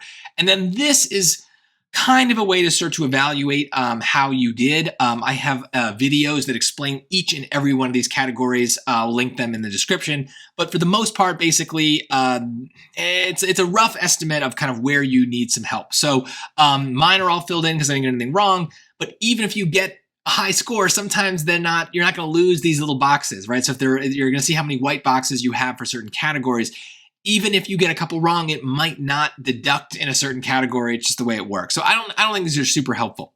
Instead, if we are back on this page and we hit the score details button, it's going to take us to this, which again shows us the knowledge and skills, but then we can see the actual questions that we got wrong, everything like that. So for now, it's just showing them in little groups. You can hit this all button to see every single thing. You could sort it. If you sort it by your answer, it'll put the ones you got wrong at the top. And then for each question, you can review it. You will see the question, you will see the answer, you'll see a brief explanation. Though these are not very good, I hope that the explanations in this video were satisfactory, but in a short amount of time, I will have individual explanations for every single one of these questions. That way you can get a little bit more detail and it'll be more like watching the explanation rather than reading it, which can be very tedious for certain things, especially math. So hopefully that is helpful. The only other thing I'll point out, where is it? Here. So you can review questions. That's kind of what we were just doing. Downloading the score report is the other thing I showed you, this thing. Here's where, if you are in 8th and 9th grade, I really don't think you want to be doing too much extra practice. I think taking a practice test and reviewing it, there are 2 in there now as of August 2024. There are 2 practice tests for the 8th and 9th grade PSAT. I really don't think you need to be doing a ton more besides taking those practice tests, maybe watching my quick study guide for the PSAT, maybe learning things like the open formula if there's a topic that you were really curious about. But I don't think you want to be spending your life practicing. The problem with this extra button too, this practice specific questions, is this takes us to a question bank where we might get questions that spoil some of the other practice tests. This is not a great resource that the College Board has. It's randomly giving you questions. Some of them are from other practice tests, from the PSATs, from the SATs. If you're in 8th and 9th grade, I doubt that you're going to remember the answers to these questions when you eventually take the SAT down the road. But it bothers me that these could involve spoiling those. So use that button at your own risk. Again, I'll say this to parents as well as to students. This is not a test that matters very much. So I wouldn't stress too much about practicing for it and getting the best possible score. Let the student just do what they're going to do, see how it lands. If you want them to practice, the practice tests are great. They can review the questions using my videos or using the College Board. But doing more stuff on top of that, I really don't recommend it. So I'll talk more about that after we do the easy modules, but you'll see the easy modules can affect the score in certain ways. So let's take a look at those, and you'll see the difference too in terms of the difficulty. Those will be easier questions. All right, so this is me starting the easy module for this practice test, and I am not going to go to the grammar questions first, mostly so that it's just easier to find the questions that you want. They'll be just in regular order, but normally I do think it's a good idea to go to the grammar questions first, so that way you can get those easier points out of the way. But let's take a look at these questions here. So we have a vocab one first. It's just the word determine. A younger and less cautious man would long since have spoken, but he had made up his mind and only to determine the time when he would ask her to be his wife. So kind of like figure out. He decided to give a ball in her honor, and at some time during the evening of the ball to offer her his heart and hand. So he only to choose. Yeah, measure the time. We're not demonstrating it. We're not influencing it. So yeah, there we go. That seems right. A. So now we have a more traditional vocab question. When marine biologist Brittany Williams played different ocean recordings to groups of oyster larvae, groups that heard sounds of a healthy oyster reef were the most blank. They were twice as likely as other groups to show signs of making a permanent home. This suggests that playing recordings of a healthy ocean reef may encourage oysters to create such a reef. So it's something positive. Or the most responsive, inactive sounds negative. Liked, distressed, that's definitely negative. Okay, so let me just make sure it's not liked. I think it's this. Groups that heard sounds of a healthy oyster reef were the most liked. Well, who's liking them? There's no one liking them. So it's responsive. Like they're responding to it by showing that they want to grow, I guess. Moving on. They love these all of a sudden. I don't know what the deal is with this. This is not a very common question type. I don't know why we're seeing so many of these. Nina couldn't stop looking at the sepia-toned photograph in an oak frame propped on the window ledge. It showed a portrait of great-grandmother Rosita. So it displayed. Yeah, something like that. Now notice that I may have said this in the harder module, but when we see these questions, often the trap answers are the ones that are the traditional meanings of the words. So normally, if I was looking at the word featured, I would say to feature something is to display it, to show it. So I would think that in the harder module, we should avoid a choice like A because it's probably too much of a trap. You know, it's probably not what's going on. But in the easier module, things are just going to be a little bit more like as they seem. So we have less to worry about with traps. You can just kind of treat things normally. I think obviously here you would kind of notice that that's probably the right answer. It just feels like the only one that makes sense. They're not questioning anything. They're not approving the portrait. It's already there and they're not ignoring it. So it definitely is A. But that's a good example of use your judgment, right? I mean, we can kind of think about where traps are going to be, but if you've got a lot of evidence that it's not a trap, then don't overthink it. Just go with that. All right, number 4. You can see the words here are easier than they were in that hard module. You can tell that you're in something a little simpler.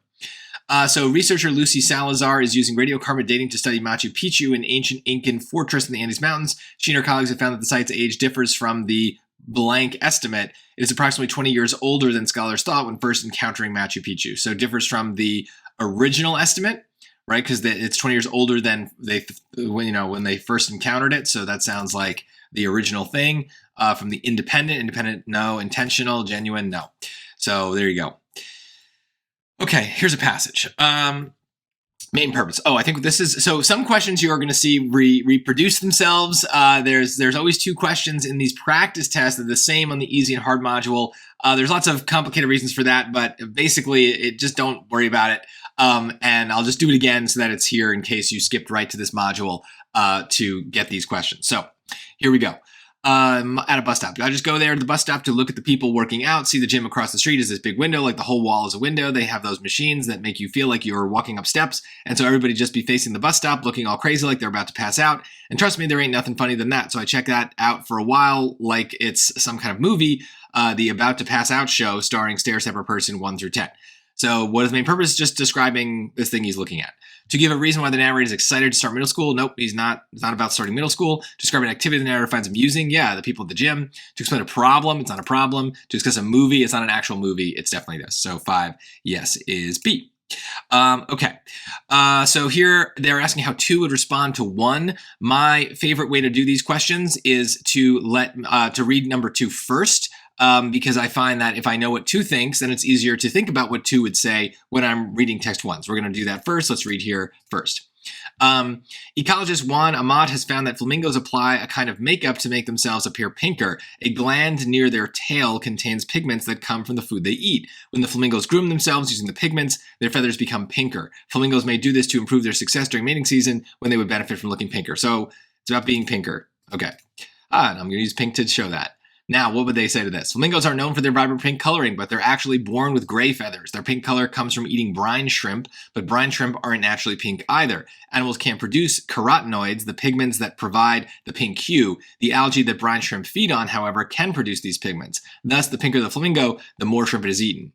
Like, okay, so he'd probably say, like, yeah, that's true, but it's not just the shrimp themselves. There's a gland that makes them look pinker too. So, okay, let's take a look. By emphasizing that flamingos' tail feathers are pinker than the other feathers, no, it's not about like ranking the feathers and comparing the feathers. By claiming that the coloring of flamingos' feathers doesn't change significantly enough for most observers to notice, no, it's not about the observers. By pointing out that the amount of shrimp eaten isn't the only thing that influences flamingos' coloring, so what's the other thing? It's the gland. So that's probably it. By arguing that flamingos' diet doesn't include much shrimp except during the mating season, no, they only talk about shrimp, so it's definitely that. Okay. Which choice best states the main idea? The narrator was once involved with the Time Regulation Institute, a fictional bureaucracy that regulates the time of Turkey's clocks.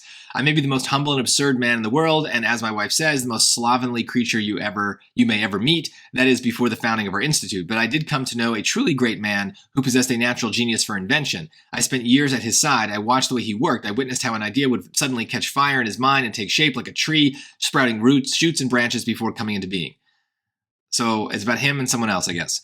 So a person was fortunate enough to have found love despite his obvious shortcomings. I don't think there's any love involved. I don't think that's about that. An exceptionally talented person professes humility to avoid intimidating others. I don't think he's being humble. He's saying I'm the most humble and absurd man in the world, but it doesn't sound like he's being humble here. I guess, I don't know. And avoid intimidating others. There's no others, so no, it's not about that. A person appreciates the extensive time he passed in the company of someone he deeply admired. Yeah, okay. I did know a great man. I spent years at his side. Okay, that seems right.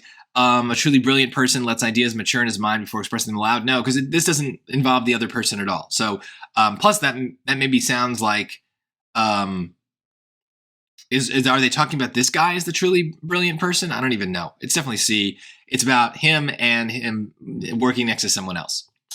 Okay. All right, main idea.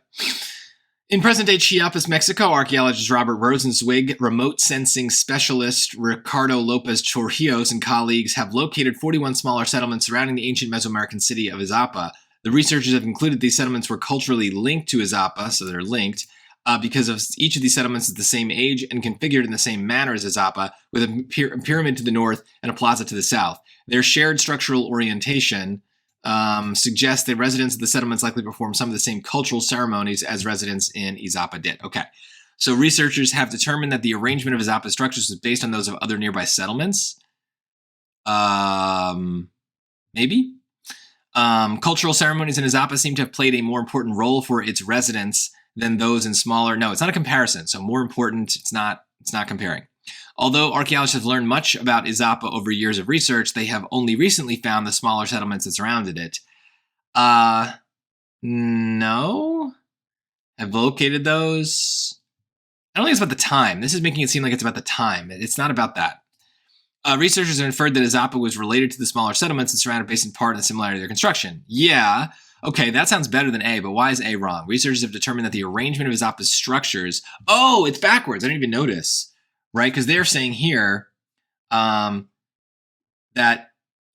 Izapa is the starting thing, right? Izapa is what kind of set things up, and then the other stuff is copying them, but Izapa is this kind of centerpiece, and then other settlements are copying Izapa. This is sneaky. I didn't notice that at first. This is flipping it. This is a classic example of something the SAT does. They know that you've kind of got the ideas in little parts in your brain, and then they kind of rearrange those parts so it sounds overall like the right stuff, but it's not in the right order. It's not the right connection. That was sneaky of them. I almost didn't notice that, but it's noteworthy that is choice A, the first choice we see, and yet choice D is the answer, right? Like they want us to kind of pick this and move on, but you got to make sure you read everything. Okay. All right, got to move faster here. Which choice best states the main idea of the text? This is also, I think, a copycat question from the other thing. Or maybe not, I forget. Electronic music pioneer Wendy Carlos is credited with the music for 3 feature films, A Clockwork Orange, The Shining, and Tron. However, her musical score for A Clockwork Orange is mostly made up of her arrangements of Ludwig van Beethoven's work. Also, almost all the music that she and Rachel Elkin composed for The Shining was unused by director Stanley Kubrick. It did not appear in the film. Of the 3 films, Tron is the one in which audiences can hear the most of Carlos's original composition. So, just about the different things. Of the 3 films for which Carlos is credited, Tron features the most original music from her. I think that's what they just literally said. The director of The Shining used most of the music that Carlos composed for it. No, it says the opposite. Beethoven is widely considered to be a more important composer than Carlos. No, it's not a comparison like that. Carlos is a notable innovator among film composers. I don't think it compares her to other people. So no, that might be true, but it's not there. It's not there. Okay. Which choice most effectively uses data? Okay, so the statement is, of the 4 years included in the table, the year when both museums had the highest number of visits was. So here. 2017. Done. Yeah. Cool. Easy. Which finding of truth most likely support the claim? So here, very nice short passage. So biologists have generally believed the diet of jaguars consists mostly of land-based mammals, but researchers studying a population of jaguars living in the Brazilian Pantanal, a tropical wetland, claim that jaguars can survive on a diet of more fish and aquatic reptiles than mammals. So they eat something different. So what would support their claim? They claim that they're eating fish and reptiles. So let's see if there's something like that. Aquatic reptile and fish remains were detected more often than were mammal remains in analysis of jaguar waste matter found in this area. Yeah, that seems right, saying the reptile and fish are there. Exceptionally high numbers of yakar caiman and aquatic reptile were found living. Okay, but that doesn't mean that they're being eaten by the jaguar, so that's not as good as A. Aquatic prey like the reptiles and fish in the area provide a source of omega-3 fatty acids that aren't often found in land mammals. Again, the jaguars to eat them, though. So yeah, when jaguars in the area preyed on mammals, they tended to prefer semi-aquatic ones. Yeah, but those are still mammals, so definitely A. Okay, completes the statement. Okay, and this person, I'm just going to read this really quick. Most accurate estimate, estimates the average velocity. The estimated velocity from the 2006 study is too high for the LMC to maintain such an orbit. Therefore, if Bezel and colleagues are correct, the maximum average velocity for the LMC that would allow it to maintain an orbit around the Milky Way is likely below, no, it's got to be below the 378, right? Maybe I read that too quick. Because kind of the most accurate estimate yet of the average velocity of the Large Magellanic Cloud galaxy. Before the 2006 study, estimates of the average velocity were low enough for the LMC to maintain an orbit around the Milky Way galaxy. But according to analysis before 2006, so these are the other 2 studies, the estimated velocity from the 2006 study is too high. Therefore, if they're correct, the maximum average velocity has to be, above 344. Well, no. Oh, see, I almost fell for this, right? Because, okay. So they're saying 378 is, so they're saying the other 2 studies are good. We're low enough, right? So above 297. This is a weird question. Above 344, but below 378, right? Because that's too high. But why does it need to be above 344? What am I reading wrong here?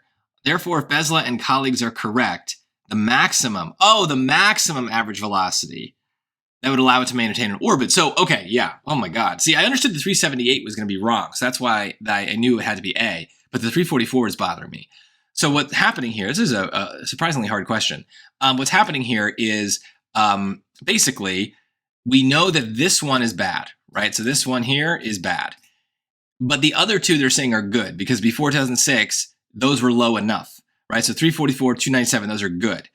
Now what they're saying is they're not looking for the range. They're not looking for like the acceptable range of velocities. They are looking for what is the maximum average velocity, right? So if the 297 and 344 are good, it's possible 344 is the maximum. So it's got to be above that, or maybe at that, I would say, but below the 378 because they say this one is too high. So we know somewhere between 344 and 378, we hit a maximum that's too much. That was sneaky. That was sneaky for a chart question, the easy module.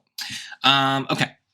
Logically completes the text. Parthenogenesis is a form of reproduction in which a female reproduces without mating. She produces an egg containing a single offspring whose DNA or genetic material comes entirely from its mother. Among birds, parthenogenesis has been found in a handful of species, including pigeons and turkeys. When scientists at the San Diego Zoo analyzed the DNA of the zoo's California condors, a species of vulture, they discovered that two individuals weren't genetically similar enough to any of the males in the condor enclosure to be their offspring. However, both had hatched from eggs laid by females in the enclosure. Thus, the scientists concluded that they're part of the parthenogenesis thing. At least one of those individuals' mothers was born as a result of parthenogenesis. Why would the mother be born that way? California condors may reproduce through parthenogenesis in zoos, but not in the wild. Well, they're not comparing the zoos versus the wild. The mothers of the two individuals probably reproduced, through parthenogenesis. California condors reproduce through parthenogenesis only if females lack sufficient access to males. So this is a great example of something the SAT does a lot, where the other answers are possible. It's possible that one of their mothers was born this way. It's possible that it also has to do with the zoo versus the wild. It's also possible that it has to do with the fact that they didn't use a male, is maybe there weren't any, there weren't enough. But those are all taking an extra step. The point of the SAT is we actually like really weak answers, ones that are vague, ones that lack detail, ones that don't say too much. Because the more you say, the more you're maybe going beyond what the conclusion is of the passage. The less you say, the better. So we're always trying to prove things wrong. There's nothing really to prove wrong here. They're saying this parthenogenesis thing is possible. That's all that C says. A, B, and D all say the exact same thing and then say something else. They go even further, and that's a good sign that they're wrong. So if you're ever between two choices, the weaker answer is almost always best. That's a really good question to make that point. All right, let's do some grammar. Okay. This one looks familiar. This might have been one in the other set as well. By analyzing ice cores from Greenland and Antarctica, a research team at Sweden's Lund University discovered evidence of a solar storm that occurred 9,200 years ago. Scientists had previously thought the sun to be a relatively quiet phase at that time, but the Lund team's findings suggest otherwise. So it's a comma because it is a conjunction, and we are joining two complete sentences. So I feel like I remember this question because of that. So let's move on. Okay. See, when it's about punctuation, you don't really need to read these first sentences. I'm just going to skip to right here. These mosaics beautify places such as libraries, train stations, and public squares. It's just a list. Libraries, train stations, and public squares. Okay. Here, probably it's going to be this one, just based on the way the word to works. But let's see. Lake Huron, though, is home to the largest island of them all, whatever that is pronounced. Yeah, so it's this. There's no reason for any pause here. We can't have a big pause like a semicolon. This isn't a sentence. The word though here is just interrupting, but there's no other reason to do anything like that. So cool. So again, it's probably the case that I can just focus on this sentence. The collection includes 18 plays that might otherwise have been lost. To include, including, to be included. Yeah, none of these even were going to sound good. So you can the grammar in the easy module, even on this 8th and 9th test, is going to be much easier. It's going to be just listen to how it sounds. Hopefully, if English is not your first language, then that might be harder for you. But for most of us, you can just kind of use your instinct. However, yellow is considered complementary to blue in modern color theory. So again, having been, to be, being, don't even make any sense there. So A. Okay. Is, was, is, will be. So this looks like it's going to be singular plural, but it's not. Even back in the 1860s, nearly 30% of the city's population was from outside the United States. It's not going to be A, will be. It's in the past, right? So this one I might need to read the first sentence because it's about the time period. I should make sure that I understand the structure of this whole story. With residents from Mexico, China, El Salvador, and many other countries, Los Angeles has long been a city of cultural diversity. So we're talking about the past and kind of into the present. Even back in the 1860s, nearly 30% of the city's population was from outside the United States. Yeah, it's the 1860s, so is doesn't make sense. It's in the past. So that's good enough. Cool. Okay. According to the, what is this? Is more punctuation, so let's just start here. Okay. The concept has been proudly embodied by native Hawaiians for generations, contributing to the lush flora and renowned beauty of the island. So no punctuation necessary. This is just, it's just a continuous thought. Hopefully you can hear that there's no pause necessary here at all. Okay, 21. All right. This one is a little weird. So I remember this question too. I feel like all these questions tend to blend together, so I could be wrong. The algaita is a double reed wind instrument from West Africa. The reed of a wind instrument is the mouthpiece where sound is made. A double reed contains two pieces of cane that vibrate and produce sound. Okay, so I think it's that, because there's no reason for a question. The reed of a wind instrument is the mouthpiece where sound is made. It's not asking a question.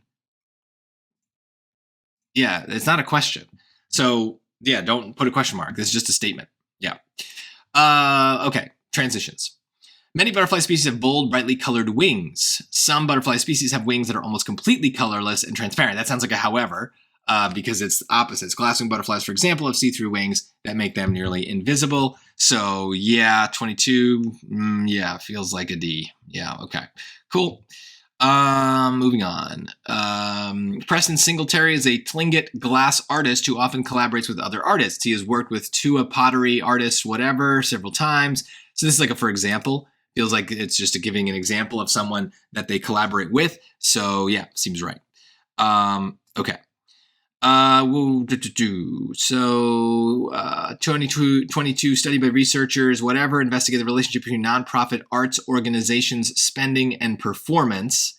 The researchers examine the correlation between how much, oh my God. The researchers examine the correlation between how much this amount of U.S. arts nonprofits spend on overhead and how many people attended their events.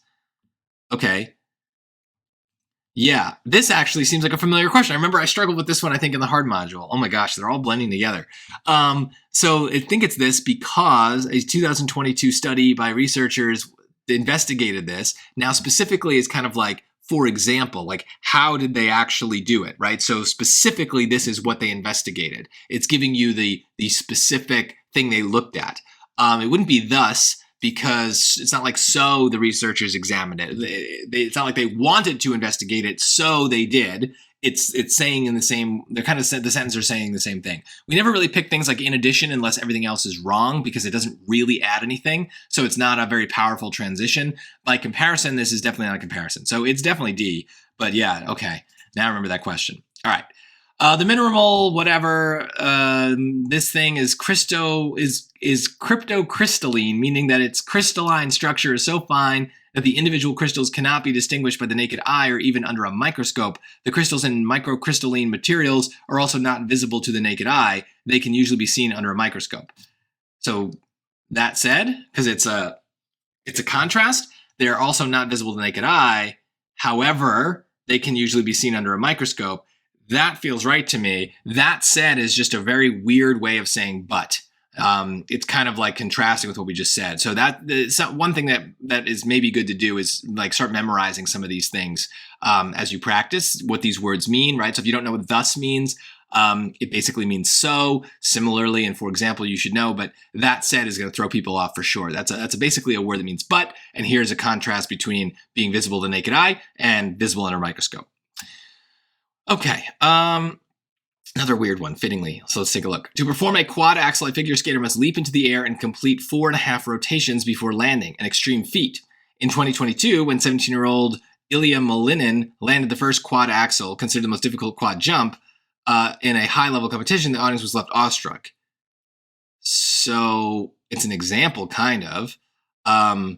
It's saying that this is like an extreme thing. And then so when someone did it, they were awestruck. So actually, I feel like fittingly is the answer here. Fittingly means it fits. It's a good, it kind of, I guess, means for example, but it means more just like, yeah, like this makes sense. Like it's an extreme thing. So it makes sense that people were awestruck when they saw someone do it for the first time. Yeah, it's not next because there's no time passing. It's not however because it's not a contrast. And like I said about the other one before, moreover is like in addition. That's what it was, where it doesn't really add anything. It's a word like and. It kind of just connects and gives us a new idea, but it's not actually doing anything. So it's not a choice that we would really ever pick unless we've eliminated everything else confidently. And here I think fittingly works. But I think a lot of people will pick moreover because they're nervous about fittingly. They don't know what that means. Okay. The student wants to emphasize the order in which the two marches occurred. Which choice most effectively uses relevant information from the notes? Okay. The order. After suffragists in the UK marched from Edinburgh to London, suffragists in the US marched from New York City to Albany, New York. Okay, well, That sounds like the order, right after. In the early 1900s, suffragists in the UK and US marched. Doesn't say the order. A march from New York City to Albany was followed by one that began. Okay, so these are switching the order, so we'll worry about that in a second. From October 12th to November 16th, suffragists in the UK. Okay, so that does not talk about both marches. So this is very rare that the SAT does this, where we have two of these answers to these outline questions that are actually accomplishing the goal, but probably one of them is just factually wrong. So after suffragists in the UK marched from Edinburgh to London, so this is saying UK first, US second. This is saying US first, UK second. So let's see. Suffragists, so the UK one is October 1912. Suffragists in New York march from New York City. Okay, so US is December 1912. So it's UK, then US. So A, right? Because it's UK first, then the US. Yes.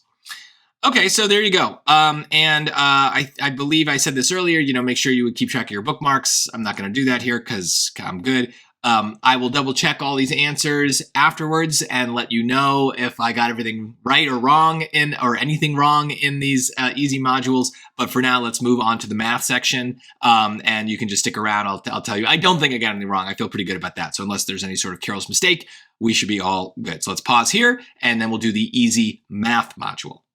All right, here we go. So this is the easier math module. Here, I do think it's very obvious when you compare to the hard one that these questions are easier. So a lot of it is just reading graphs. So if you have never done that before in math, then that's going to be hard for you. But a lot of these are just going to be reading graphs and basic equations. So we should be able to fly through this. So what is the solution? That means the point of intersection. That's right there. Make sure you read the x-axis first. So that's 3, 4, right? So 3, 4.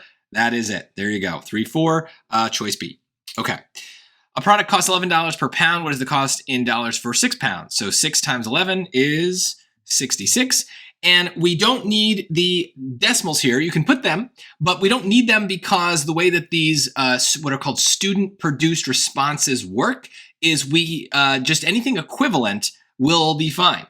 So 66.00 is the same as 66. So your answer key will probably say 66, but 66.00 is fine if you want to input it, but you do not need to. Equivalent answers are fine. So that means you don't even need to reduce fractions if you don't want to. So your call.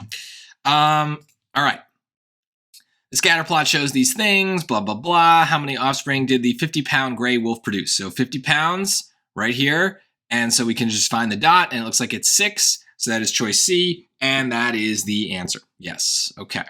So just X's and Y's. The graph shows the number of each type of monkey. How many more vervets are in the sanctuary than mandrills? So vervets are at 11. Now notice that's a trap, right? Because they want you to just pick that, but they don't want the number of vervets. They want how many more vervets there are than mandrills. Mandrills are here at 5, so 11 minus 5 is 6. Choice B. Okay. What value of X is the solution to the given equations? You should be able to solve this. You can put this in the calculator though if you really want without doing anything. So if you're bad at algebra, just put it in. Just type it as is, right? So 3x plus 5 times x plus 4 equals 76. So you got to make sure you type it perfectly. So double check. 3x plus 5 times x plus 4 equals 76. Yeah. Now it's going to give us vertical lines because there's no y here. So it's all vertical. And we can see 7 is the point, and it's 7 all the way up and down, but we are going to be able to click it where it hits the x-axis. So 7 is the answer there. Choice A, make sure that they wanted x, right? Sometimes they'll ask for what is the value of 2x? But here, yeah, they wanted just x, so we're good to go. So 7 is the answer. Okay, so here, I believe I said this in one of the earlier modules for math, is if you are given a system of equations, you should put it in Desmos. But this is the exception to that, because one of the equations here is not really an equation at all. Y equals 4 is just like, I don't know, more like a statement. So we're just going to plug that 4 in. So I'll write it down just to really show you what's up here. But basically, we take that y equals 4, this is question 6, and we have x equals y plus 6. Put the 4 in for y. It's a substitution. So x is equal to 4 plus 6, which is 10. So there you go. What is the value of x? It's 10. Make sure they're not asking for the y value. I don't think that they would do that here, but yeah. But this is not a case where I would go to the calculator. That's a waste of time. That one of these equations is literally just telling you what the value is. So basic substitution. Okay. The function f is defined by f of x equals 16 over x. What is the value of f of x when x is 17? So this is, again, just kind of following instructions. And here, I was about to write it down. I don't even need to. Basically, this is telling you put x as 17. So 16 over 17 is 16 over 17. That's just the answer. So there you go. Cool. Okay, this question was in the hard module. I remember it because I almost messed it up. So if you missed that because you skipped ahead, that's okay. I'm going to do it anyway so that you got the full picture here. So a piece of wire is a length of 32 inches is cut into two parts. So one part has a length of x and the other is y. So we can just say x plus y is 32. Then the value of x is 4 more than 3 times the value of y. So x is 4 more than 3 times the value of y. So 3 times the value of y plus 4 is our x. Now we can substitute here because we want the value of x. We can substitute and we would solve for y, and that's where I actually almost went wrong before. Is when the first time I did it, I did the substitution, I solved for y, and I got y equals a number. But y was not what they wanted, right? They want x. Now, I should have maybe realized this before. I don't believe I did. But we can, once we have this system of equations, now we can put this in Desmo. So actually kind of similar to the other question, we have a system, but now it's a little bit more complicated of a system. So rather than do the algebra, I'm just going to type what I've got. Now, of course, we have to come up with the equations ourselves, which is a little bit more challenging. But once we do, we're looking just for the solution, which is this point of intersection. And it gives us two things. It gives us an x value and a y value. So there's still a chance that we mess it up, right? But here it's a little easier to recognize we see both numbers at once. So we kind of know we got to pick one, and they want the value of x. So x is 25. And that is the answer I got before. So there you go. That's a little harder of a question for the easy module, especially number 8. But yeah, we were kind of putting the words into the form of an equation. So you got to be comfortable with 4 more than 3 times the value of y and how to write that. 21 is 21% of what number? It's 21% of 100. So that's something that hopefully you just know.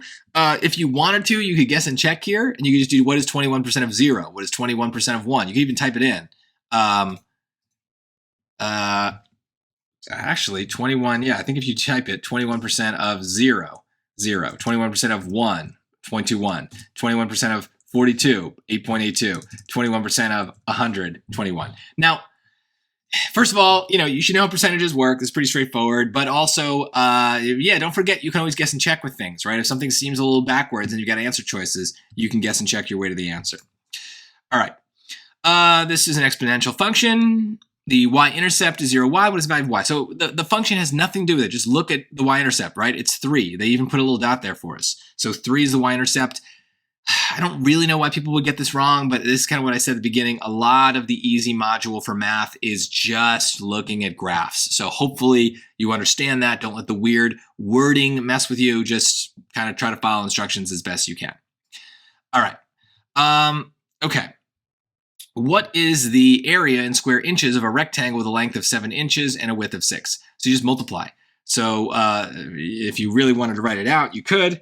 11. So the area of a rectangle is length times width. You should have that memorized by this age, but if not, it's here, right? Area of a rectangle, length times width. So you have it. And they give us, right, we're looking for the area. They give us the length of 7 and the width of 6. So that is an area of 42. Okay. Which expression is equivalent to 34x plus 34y? So this is a factoring question. The answer is B. Now, if you were confused about that, you can just try your best to test out distribution. I would hope that you know how to do that, right? So we're basically dividing each part by 34, and it comes out of this parentheses here. But if that confuses you, it's a great example of kind of work through a question in the direction that makes the most sense to you. If you wanted to, you probably know intuitively to distribute that 34, right? 34 times x, 34 times y, and that's what we would get, right? So you're almost like checking the answer rather than getting to doing the factoring that they want. Factoring is a little bit more complicated. Okay. Naomi bought both rabbit snails and nerite snails for a total of $52. Each rabbit snail costs $8 and each nerite snail costs $6. If Naomi bought 2 nerite snails, How many rabbit snails did she buy? Okay, so your math teacher would make you write some equation here. I think we can take this apart bit by bit, right? In fact, we can guess and check because we have 2 Nerite snails. So 2 of the ends. So that's 2. This is the Nerite snail. So there's 2. And then each of those was how much? $6. So that's $12, right? So we have $52. Well, we can also do the rabbit snails, right? So let's just start with B. 12 times 8, right? So this is choice B. I'm guessing and checking. 12 times 8 each. So that's, I always forget my 12 times tables. 12 times 8, just using the regular old calculator here, is 96. So if we add those up, we are way over $52, right? This is 108, right? Something like that. So way over. So it's got to be A. I don't even need to really try it here, but I could just to really bring it home. Let's do it.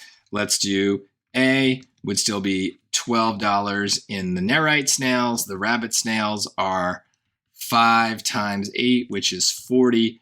Add those 2 up, and we get 52, right? It's a 12 in there. And so there you go. That checks out. So yeah, you could do it a bunch of different ways. You could create an equation and then plug it in, but no reason. If it's just a story that you can follow, do it. All right. Line xy plane has a slope of -0.5 and passes to 0.03. So let's start with the slope. So these have the wrong slope. These are positive slopes, so that goes away. And then 0.3 is the y-intercept. So you might just kind of recognize that it's going to be b here. But if not, just plug that point into the equation. That's our main math strategy. If you put 0 in for x, it's going to knock this out. It's going to leave you with y is 3. That's what we want. So we're good to go there. All right. During spring migration, a dragonfly traveled a minimum of 1,510 miles and a maximum of 4,130 miles between stopover locations. Which inequality represents the situation where d is a possible distance in miles this dragonfly traveled between stopover locations during spring migration? So basically saying, how do you write 1510 to 4130? It would just be this. So I don't know why you would have 5640. It doesn't make any sense. We need to include both the numbers. So what this means is that d is somehow is both, or yeah, it's both greater than or equal to 1510, right? I kind of read this direction backwards, and then less than or equal to 4130. So yeah, it has a maximum of 4130 and a minimum of 1510. That's how it would go. You got to be comfortable with the words that you would use for inequalities. They do definitely test those in all sorts of ways. Yes, okay. 16. A food truck buys forks for 4 cents each and plates for 48 cents each. What the total cost of X forks and Y plates is $661.76, which equation represents the situation. So we just got to match the things with the right variable, right? So notice 48x, 4x, 48x, 4x, right? So what goes with the X? The X is the forks, and the forks are 4 cents. So let's make sure we have the X with the 4 cents. So there you go. And then Y would it be minus, right? It's a total. So total is add. So we go with D, 16. There you go. The graph of the linear function f shows us what is the x-intercept. All right, so again, it's just reading graphs. We're at question 17, so this is supposed to be like where we're starting to see hard questions, but I don't, hopefully you just know how to read the graph, right? That the x-coordinate is -12, the y-coordinate is 0. X-intercept means that we're on the x-axis, so we're here for that. So yeah, I don't know. I'm hoping everyone's getting these questions right. It's just reading graphs. Okay, the equation 46 equals 2x plus 2y gives the perimeter of a rectangular rug that is length x in feet and width y in feet. The width of the rug is 8 feet. What is the length in feet of the rug? This question feels familiar, but I don't remember if it's from this test or we've just seen similar ones in other places. So let me try to understand this a little bit better. So 46 is equal to 2x plus 2y. They want to know what is the length of the rug. So the width is 8 feet and the width is y. So 46 is equal to 2x plus 2 times 8.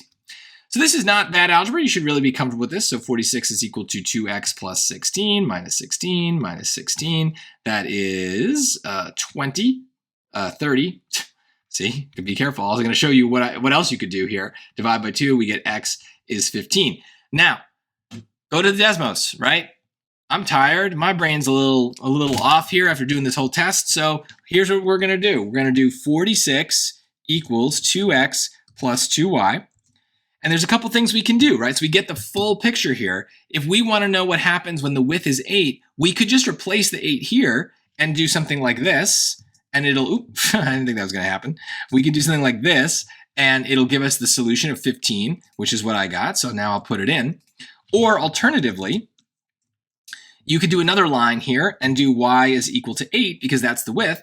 And we see that that happens at 15, 8. So it's not 8 because that's the y, but 15 is the x. So we can get it as a system of equations if we really want as well. And then you can graph that. And even though this is basic algebra, you should know how to do this as you're entering high school. Like, you want to know this, but some of you might have not gotten to that point in math yet. That's okay. But get comfortable with the calculator and you can still do a lot of algebra that way just by letting the calculator do it for you. Okay. So moving on. Okay, this is probably, this is also, I think, a question that was in the hard module. I feel like this is not something kids are going to know at your age, but let's do it anyway. So the dot plot represents a data set of the number of bursts for 13 eruptions of a steam vent. If an additional eruption with 11 bursts is added to this data, so that's all the way out here, right? Another dot all the way out here, to create a new data set of 14 eruptions, which the following measures will be greater for the new data set than for the original data set. So the mean, which is the average, will definitely be greater. So anything that's ignoring that, no good. It's definitely 2. Because the mean is the average, you add in, think about your grades, right? Almost in reverse, right? If you're getting a bunch of good grades and then you get a bad test, a really bad test, that's gonna bring your average down, right? So in the same way, most of our number of bursts are very low numbers. So if we add in an 11, that's definitely gonna move it up. It's not gonna completely change it, but it's definitely gonna have an effect. So it'll definitely be greater for the new data set because that number 11 is gonna pull it all the way up. Now the median is the absolute middle number. And we can do that by kind of crossing off these dots, right? So if I cross them off now, I can cross off 1, 2, 3, 4, and 1, 2, 3, 4. And I kind of see that all the middle dots are going to be 2s. So it's not 3, right? The middle dot is 2, and there's a bunch of them. So I don't really care which one is the middle. The median is 2. But if I had another dot out here, would that affect things? Well, if I cross that dot out and then 4 more, I would end up with 1 3 left over, but still tons of 2s. So if I crossed out the 3 and the 2, I'd still be left with a lot of 2s. So that median isn't going to change. There's so many 2s that adding one more set number all the way out here isn't going to matter. So the median will not change. The median will be the same. So choice C is the answer. I wouldn't worry about a question like this if you're confused. It's not likely to make a big difference on your test. Better off to just learn how to do algebra.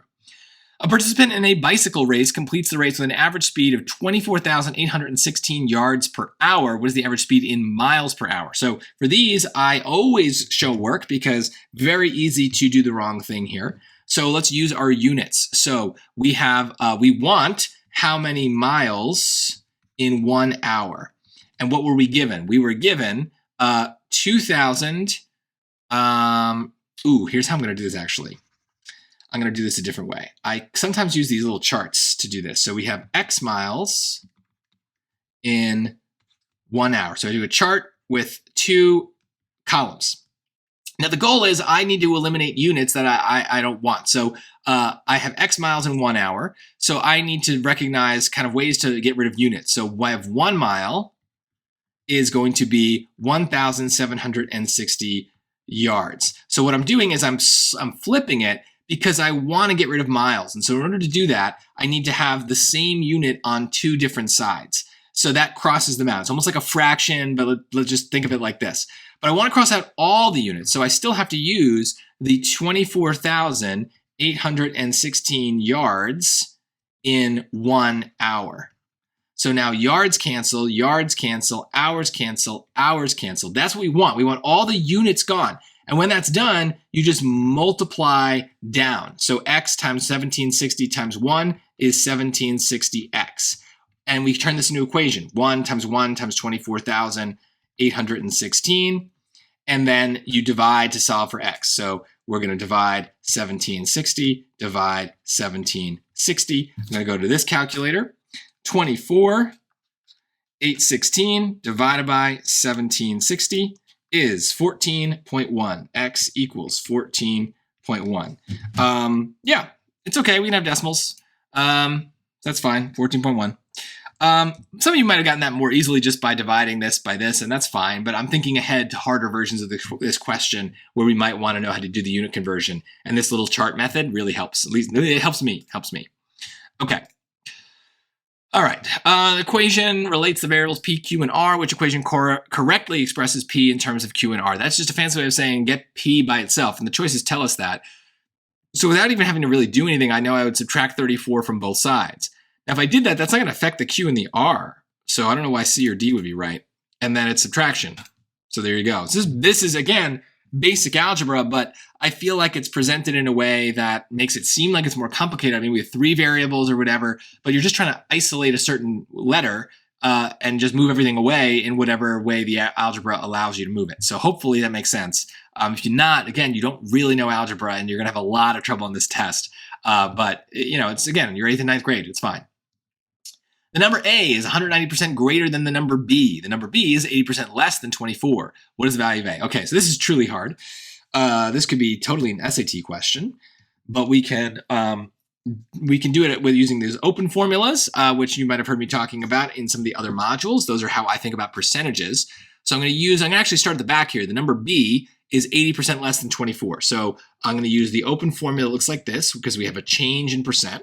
So 80% less is 1 minus 0.8, and less than is pointing to my original, so that tells me that, and then B is this. So let's solve by multiplying. Now that's going to be 24 times 0.2. Let's go to the normal calculator here. 24 times 0.2 is 4.8, so 4.8 is B, but that is just one step here. Now the next step is the number A is 190% greater than B. So same thing, open formula. Now it's 1 plus 1.9. We're writing our decimal as we're writing our percentage as a decimal. And because it says greater than, that means we need this 1 plus version. So if you just did 1.9, because you're like, oh, that's going to make it bigger. No, this is the whole point of the formula. We need that. So then the number B, so B is now our original value. The than points to the original, and then A is going to be the result. So 4.8 times 2.9 is 4.8 times 2.9 is 13.92. And they want the value of A, so 13.92 is the value of A. I think we're done. Yep, I feel pretty good about that. And so timing is really, really good because this was a set of easier questions. So not a whole lot to work with there. So I'm gonna pause this, I'm gonna score this, and I will tell you if I got any wrong and explain to you kind of my score report's going to look really weird, but I'll explain it to you and we'll go from there. But hopefully now everything is done on this PSAT practice test. So let's take a look. Okay, so here we are. I've taken this practice test a bunch of times for various reasons, so to ignore all the other scores, this is the one that matters. This is my score on the easy modules only. So you might be thinking, wow, that's kind of low. What happened? I thought you got everything right. Well, I did, and I can prove it to you because, first of all, if I go to the score report for that, I only have 27 incorrect answers and 22 incorrect answers, so that's one for each subject, or half for each subject, right? 27 questions in each reading module, 22 questions correct in the math because that's the module I did. And you can see if I go to the score details here, that's this page. Did not do so well on all these, but that's okay because here's why. In order to get to the easy module, I just skipped all the first module, just left them all blank. And then there you go. This is the second reading module. This is the easy one because if you get all the wrong answers in the first module, yeah, they're going to put you in the easy one. So there you go. Those I got all correct. You can see. Then we have the math, same thing. I left them all blank. I didn't show that in the video, but that's what I did. And then now the easy module gets, I got put in the easy module, and now I got everything correct. So there you go.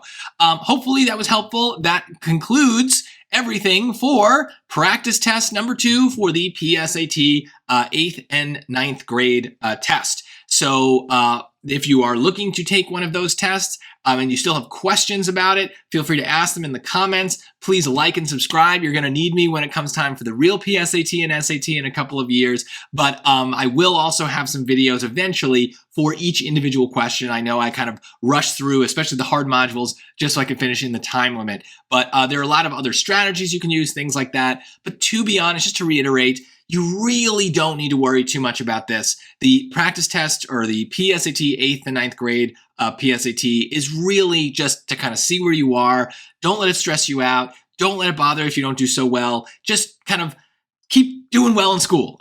Study math as much as you can. Don't fall behind in your math classes. If you need to, get some extra help. Make sure you learn basic algebra and know your times tables, know how fractions work. All of those things are really important for the higher level math we'll see on an SAT. And then for reading, get in the habit of reading, get in the habit of reading articles, books, whatever for fun. It can be literally anything. If it's in English, I'm all for it. So read those kinds of things. Look up vocab words as you encounter them so that way you build your vocabulary right away rather than kind of guessing at the meanings of words. Look them up. You've probably got an app in your phone if you've got a phone. So make sure you do that. And then in terms of grammar, that is very easy to keep practicing because things like Grammarly tell you when you've made some sort of mistake. Don't just click through the mistake and just let the robots think for you. Try to figure out what they're doing. Try to understand. They usually explain the rule. So if you have some ability to use a grammar checker that explains why you've made a grammar mistake in something you've typed up, learn from that, see why, and that can help you for when the SAT comes around and you are unable to use a grammar checker to get those questions right. So hopefully all of this really helped. Again, if you have questions, put them in the comments. I'm Mike Settele, the founder of Settele Tutoring, a great resource for PSAT and SAT prep on YouTube and on my website. So make sure you subscribe and follow and visit that for more practice and tips. And remember, when it comes to your scores, don't settle for less, Settele for more. Thanks so much for watching.